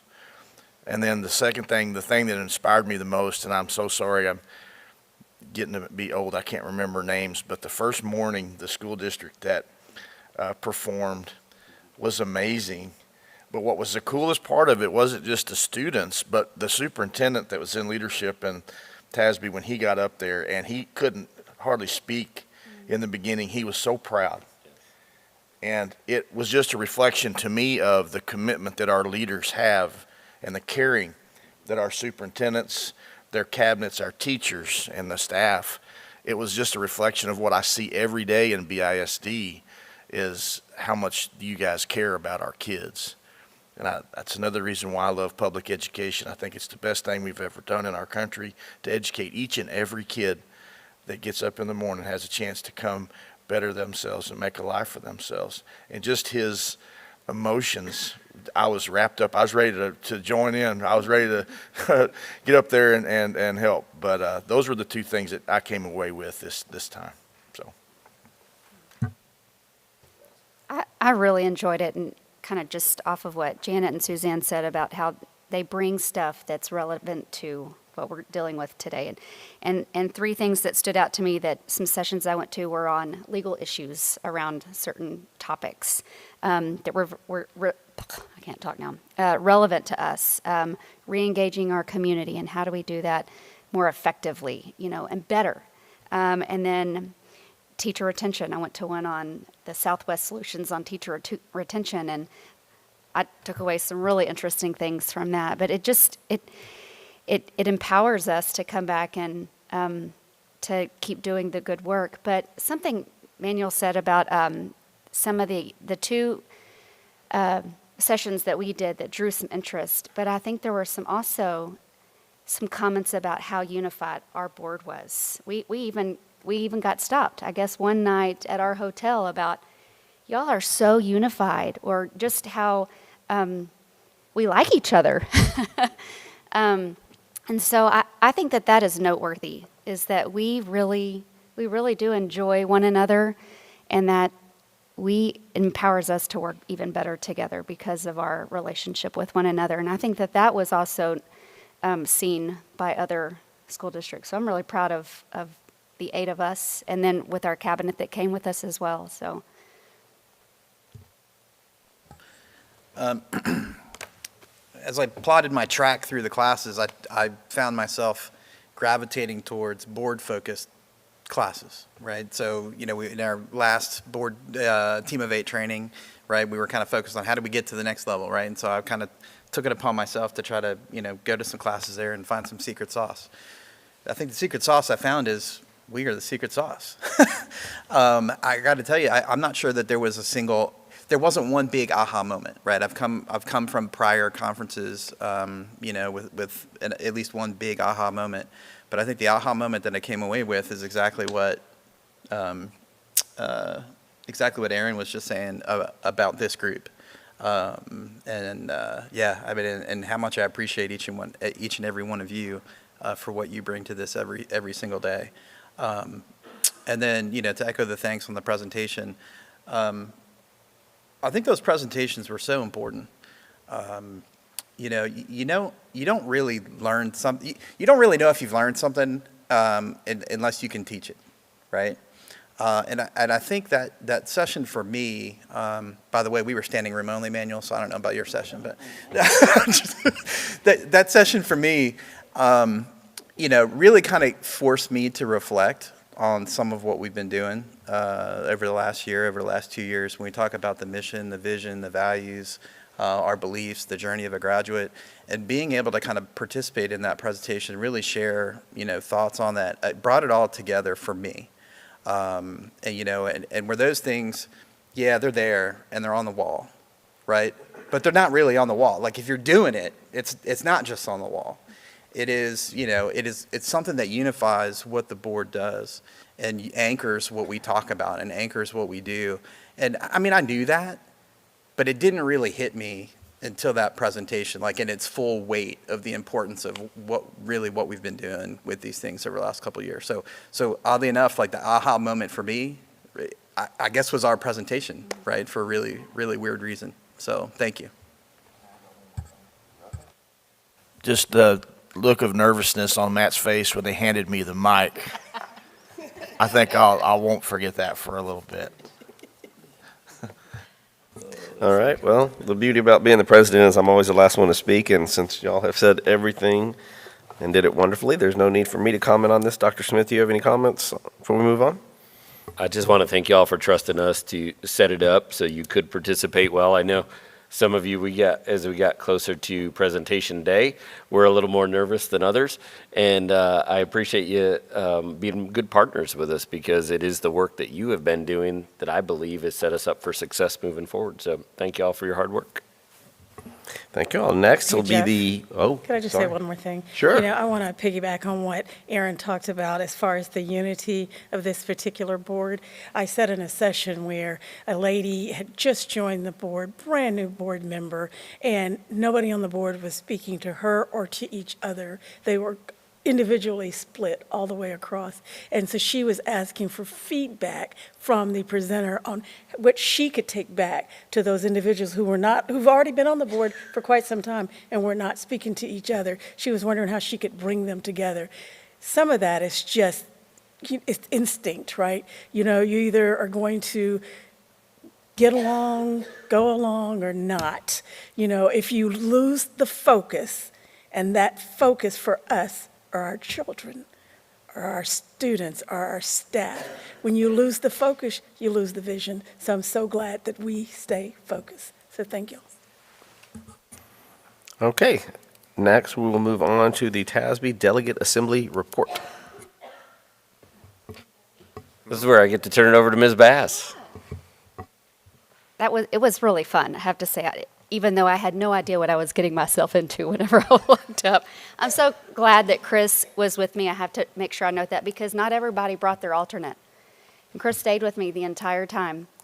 In fact, he got escorted off the floor. I got thrown out. Because they're not supposed to sit with you. So he got caught and got booted to the back. But he could have left me, but he stayed. So there were representatives from every region, all 20 regions across the state, which is, there's 20 regions, and you think of 1,000 school districts, there could have been 1,000 people there. But there were only about 300 people that were there that were voting. And so what the Delegate Assembly does is it's an annual business meeting where they vote on the advocacy agenda for the coming up legislative year. They vote on new TASB leadership. And then other business items like voting on their, kind of like our visions and beliefs, values and beliefs. That's something that they also do is take action on things like that, or like their bylaws. So what we did is we voted on the TASB directors and officers, and they actually exchanged that leadership there. Most of them were uncontested. There were a handful that had to come up. They got their 5 minutes or 3 minutes, and then we voted. We voted on an additional cornerstone principle, kind of like, again, like our values and beliefs.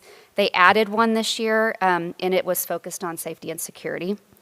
Then we went through the legislative priorities, and I must say, we went to that grassroots meeting way back in February, and where we've landed on today, a lot of what we're advocating legislatively from our school district, it's also everywhere. It's all over the state of Texas. So I'm really proud of that. So we voted on the legislative priorities. All of them were approved. There was one on school finance was pulled because there was some discussion on recapture. So that one was pulled. And then there were advocacy resolutions. So with every their priority came with resolutions. And I think there were 38 districts that sent in. So there were about 75, and I have them all here if you would like to read them. But we voted on those, and then they changed officers, and that was it. All for 1 hour. No, well, I think that's all we got. It felt like a lot. We were there for quite a while. It's very formal, very interesting. Do what? Yes, we had that. Yes, in fact, and I have yours too. Oh, nice. Yeah. Well, thank you. Appreciate that. Next, we have Facilities Committee Report. Mr. Taggart. All right, so facilities met here recently, and you got to hear quite a bit of what we talked about in our meeting. We had our demographers report. We also had our bond projects update. Future Dr. Morgan was up there doing pretty much the whole meeting. Yes. But then we talked about a couple things that are going to catch our interest. We have 2 new elementaries and an addition coming on, so you know what that means. Going to have to draw some new lines. So we got to see the framework of what the new guidelines are going to be, the steps, the process by which we're going to go through this. I, for one, went through the last one, as most of us here did. I thought it was pretty good. So we're going to take the things that we liked from the last process, and we learned a few things from there, and we're going to tweak some. But the thing that I believe, and we talk about this all the time with this new administration that we have here, is the transparency. So there will be a lot of transparency, a lot of opportunities for the community, especially the ones who will be affected, which pretty much is going to be a lot, to be able to come and voice their concerns before we, have to act on it. So that's something we need to start thinking about. But they're already working on it. So, and then the last thing was the school naming update. I think we've had over 30 nominations formally submitted. And so I'm excited about that. And I think they're getting their committee pretty much, wheels are turning on that, putting that together. I've seen a couple threads out on the social. People are interested in this, so I think it's going to be an interesting process. So that was pretty much what we did. 55 minutes. That's what we had. Any questions? Any questions? All right, thank you. Next up will be Policy Committee Report. Mr. Alcozer. Well, ours was about 60 minutes on October the 3rd.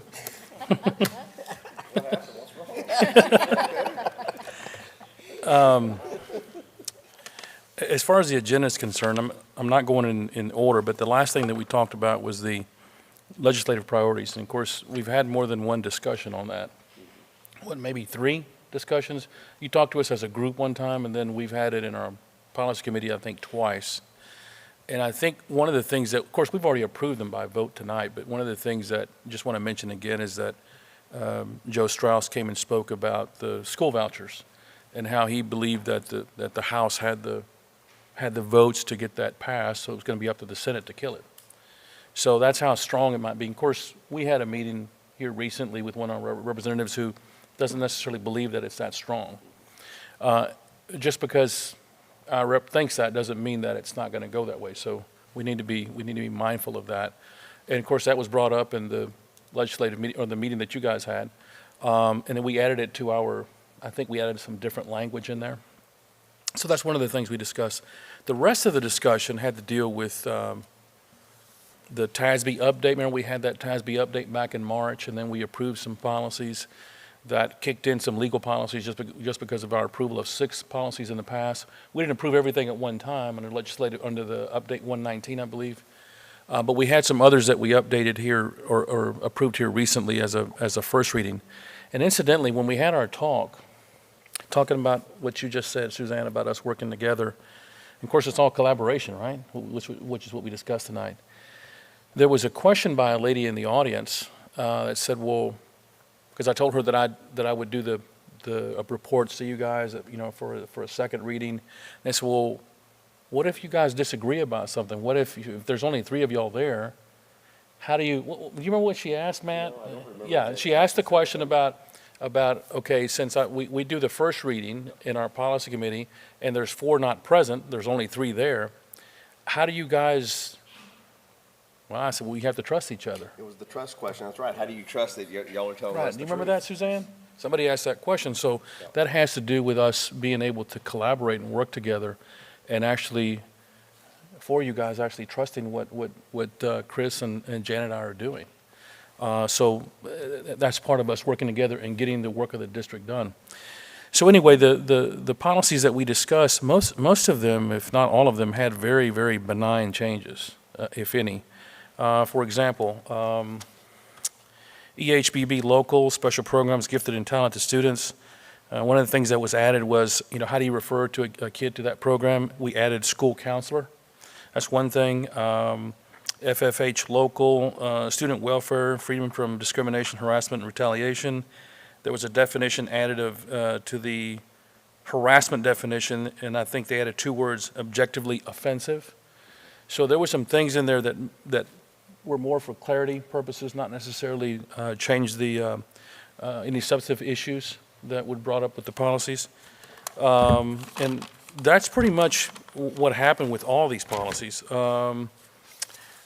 BDAA local, officers and officials. One of the things that we discussed, and of course Holly was there, we had a lot of discussion about this last year, about succeeding ourselves as officers. And we added a little bit of language to try and make it a little bit more clear. I think Janet and Chris thought it was already clear, but we made it even more clear, right? And I'll just read what's in our packet. The recommended change adds the clarity that officers may succeed themselves in office in accordance with limits imposed in the board operating procedures. So that's essentially the only change we made, which is really more of a clarity. We know what it means. We know what it means, but we want, if other people read it, we want it to mean the same thing to them. So what does it mean? If you're like board president, he can succeed himself. We have the 3-year limit, but he can succeed himself with the approval of the rest of us. It can be more than 3, right? And then there was CQ local, technology resources, DNA local, performance appraisal and evaluation of teachers. One of the things I asked, I think I asked Todd Schiller, which is kind of a dumb question actually, and I was talking to Dr. Golden about it earlier today. I thought that we were talking about people from the outside coming in and appraising our teachers, but we're actually doing that in-house. So I know that was probably brought up at some point, but obviously I wasn't listening too well. That's one thing that was done. EB local school year, that proposed change exempts us from this policy because we are a district of innovation and our plan addresses the start of a school year already. Okay, and then FNAA local, student expression, distribution of non-school literature, something that Mike Morgan talked to us about. If you're bringing in some non-approved or non-school literature or materials, it can't be more than 30. It's got to be approved if it's more than 30. I think it's 10 before, now it's 30. So other than that, all those things are, like I said, very benign changes, nothing real significant that would warrant further discussion. And that was and of course, tonight is our second reading of all those things. Anything else, Chris, Janet? Any questions? No? Okay, then we will move on to the superintendent's report. Trustees, thank you for your participation tonight, and we're excited to bring you superintendent's report for the month. Again, this is just to provide you some administrative information and highlights of the last month. The things that I really want to focus on is how we're working to improve our school system on a regular basis. You can see this picture. This is a picture from our manufacturing day that was held. This is at the SitCog. And we had some experiences where this group of Lake Belton High School students was actually able to visit different manufacturing companies and learn about manufacturing, then have some special presentations and a lunch at SitCog that day. The experiences that we create in art, in manufacturing, in athletics that Sam talked about as well, those experiences are beyond meaningful for our kids. And I got to see a lot of these things in action throughout the month. I'll show you a couple more pictures and expand on that in just a minute. Obviously, tonight we talked a lot about our academic improvement efforts. That instructional leadership meeting that I brought up earlier was a really important piece of the puzzle for us. So I want you to imagine this, that every principal in our district, we get together and we meet on Tuesdays 2 times a month. The first time is on instructional leadership, and the second time is on operational leadership, because it takes all of that to actually lead the school that they're leading. This instructional leadership meeting started with a visit at Lakewood Elementary School where the principal talked about their academic focus for the year. What are they trying to improve academically, and frame the issue. We then went into classrooms to see how that was being lived out in their classrooms. So that campus principal was able to say, this is what we're working on in our campus improvement plan.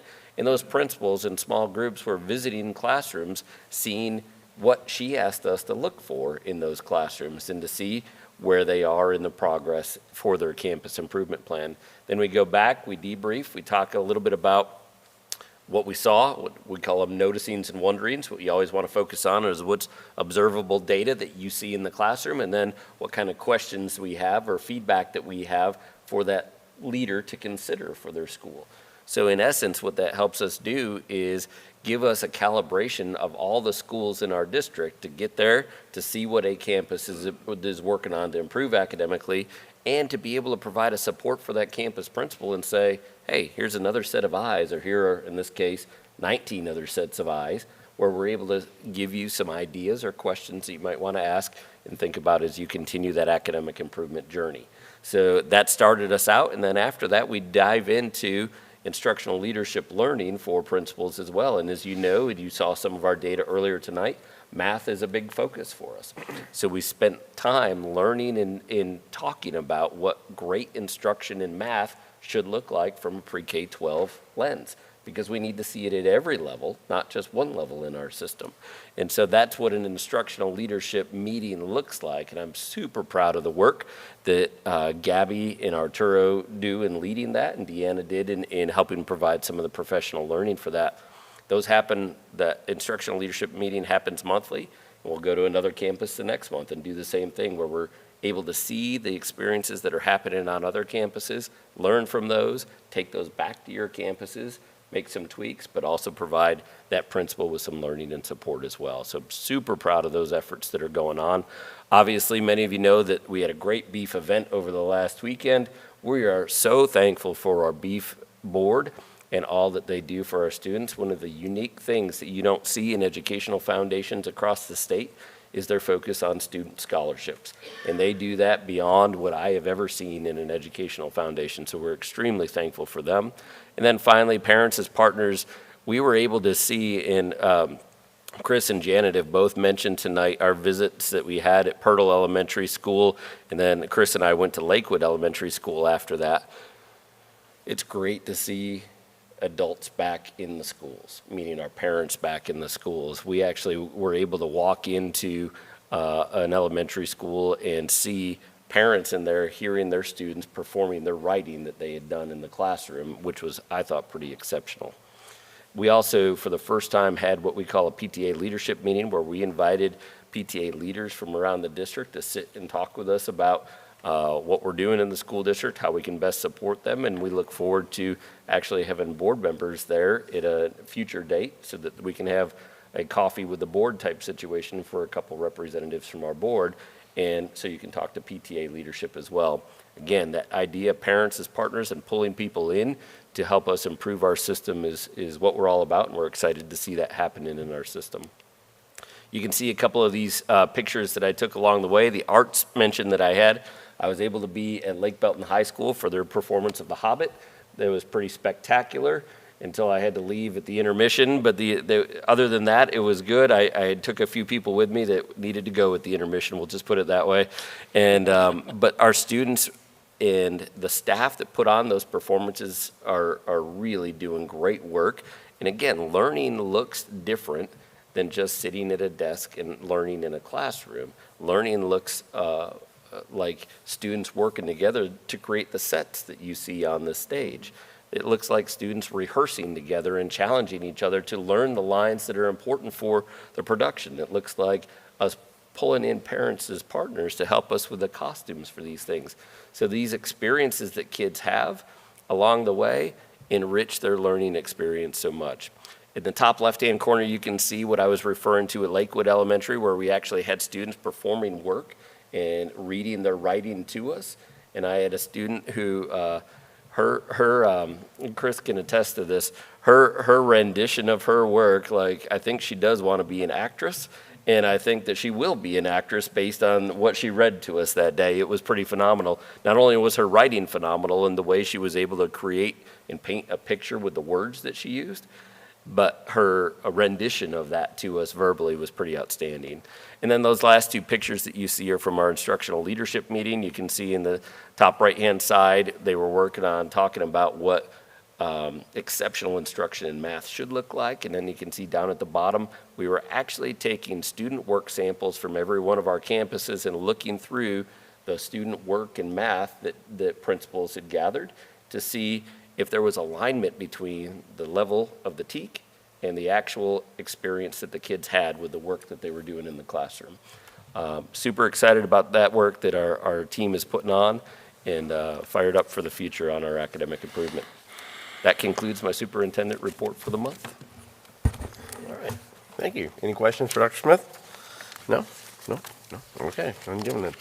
All right, the next item on the agenda is the consent agenda. Does anyone wish to pull an item for discussion? I do. Okay. I do. I'd like to pull item O. Item O, hazardous route resolution. Yes. Okay. You want to go ahead and vote on the consent agenda first, and then we'll come back to that? Sure, we can do that. Go ahead and vote on. Okay. Minus item O. With the exception of item O, do we have a motion? I'm sorry. Do we have a motion to approve the consent agenda as presented with the exception of item O? Do I have a motion? Mr. Taggart, do I have a second? Ms. Lee, all in favor? All right, that's unanimous. Thank you very much. Okay. Item O is up for discussion. Yeah, so I asked that that get pulled because, as stated previously, I am personally involved, and so I don't want to muddy the waters. So I want to make sure that you all have the opportunity to discuss and take action on it, and I'd like to recuse myself because I do not want this to fall to the wayside just because I'm personally involved. So I would ask that you all ask the questions or have any discussions that you would need before you take your action. Does anybody have questions about item O? Mr. Taggart, do you? I don't remember, did we read about, did Mike give us something that was pretty detailed about what this was and the actions that we've taken to make this happen for these folks in this area? So I feel like we've pretty much been handed the information that we need. Okay. Yeah, I'll say this. I think this is a great example of working as a partnership as a school district. We have a parent who had some concerns, And thanks to Mike Morgan and his leadership, which I thought handled this really well, we went through opportunities to take a look at those concerns, evaluate our process, and we have improvements that are being made because of that. And so I think that will not only benefit students in that area, but it helps us look at policy for the future as well. And this may be one of those things that we bring to our policy committee for a long-term discussion about. And Suzanne, thanks for doing what you did and what you're doing. That's a very, very nice gesture. Well, I have to tell you, it has been a benefit for me because I have made a friend. He calls me bro. Don't get mad at him. It's cool. He calls me bro. He had toast recently, he said, and it said it changed his life. It's those kind of conversations that get me through the rest of my day. Not that the rest of my day is bad, but I can tell you starting my day off with little Caden has been amazing. So you are going to recuse yourself from item O. Mhm. So do I have a motion? It was in the consent agenda, but do I have a motion to approve item O as it is written? Ms. Bass? Mr. Taggart? Okay. All of those in favor of item O, resolution, hazardous route resolution? Okay, that passes with Ms. McDonald recusing herself. Thank you. Okay, thank you. Next, board member requests for new information and/or reports. Seeing none, I'll move on. As a member board, you do have the dates that have been given to you here of upcoming events. Now, we will proceed with public comments regarding non-agenda items. Give me 1 second. There we go.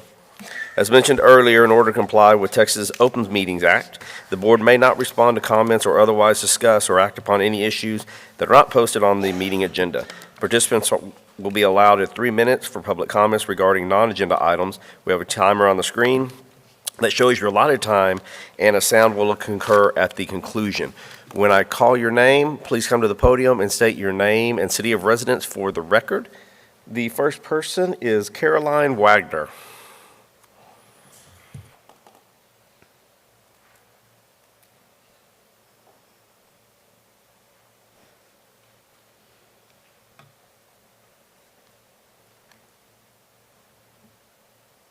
Good evening, Caroline Wagner, Temple, Texas.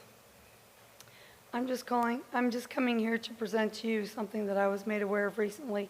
I live directly across the street from Lake Belton Middle School, and they're putting up a new multi-family complex there on that area. I understand that it was brought to the school board's attention in 2019, and they had a proposal that was going to have an entrance on West Adams as well as on Cedar Road. However, that has changed, and now they're saying that it's only going to be on South Cedar Road. That is directly where all the parents drop off their students going to school and pick them up coming home from school. It's a 4-lane road, but during the hours of 8 a.m. or 7 a.m. and 8 a.m. in the morning, and between the hours of 3 and 4 p.m. in the afternoon, it's only a 2-lane road, and it's very hard to get through there. My first initial concern was, do we have enough room for all these students? With all the developments that's going on in the area, so I'm glad that Bob, I didn't catch his last name, addressed those things. It looks like you guys are doing everything to ensure that we have enough teachers, enough staff, enough schools, enough classrooms, basically. But my concern is the safety. I live, like I said, directly across the street from that school, so I see parents in the morning and in the afternoon. I'm an educator as well, but I work in a different district, so when I'm leaving and coming, sometimes I come at the wrong hour, and I see the parents, they're turning around in the middle of the street, they're backed up all the way to Tarver. I mean, Cedar goes from Tarver up to West Adams, and it's bumper to bumper. I mean, parents are turning around in the middle of the road, and if their only proposed entrance and exit is on Cedar Road, it's going to be very dangerous. And as an educator, I have a heart for students. I would hate to see a tragedy happen before someone takes action. So I've been involved in the city council meetings. I advise you. I understand that the city will say one thing, and I'm not accusing anyone. I just want there to be a clear picture of what's going to happen there. They say when retail comes, they might have an exit on West Adams, but for now it's just going to be on Cedar. So I encourage everyone here to look at the meeting on October 6th and listen to it. Fast forward to about an hour and 48 minutes, you will hear them where it doesn't pass. They didn't pass the development, they weren't going to do it. And then they changed their mind because they're worried about the developers being out money for the site plan. I'm not worried about that. I'm worried about student safety. That is my main concern and the only reason that I'm here. As a parent and as an educator myself, that is strictly why I'm here. And I ask you to please look into it and put a stop to it if it's not in the best interest of our students. Thank you. Thank you. All right. There being no further business, this meeting is adjourned at 8:29.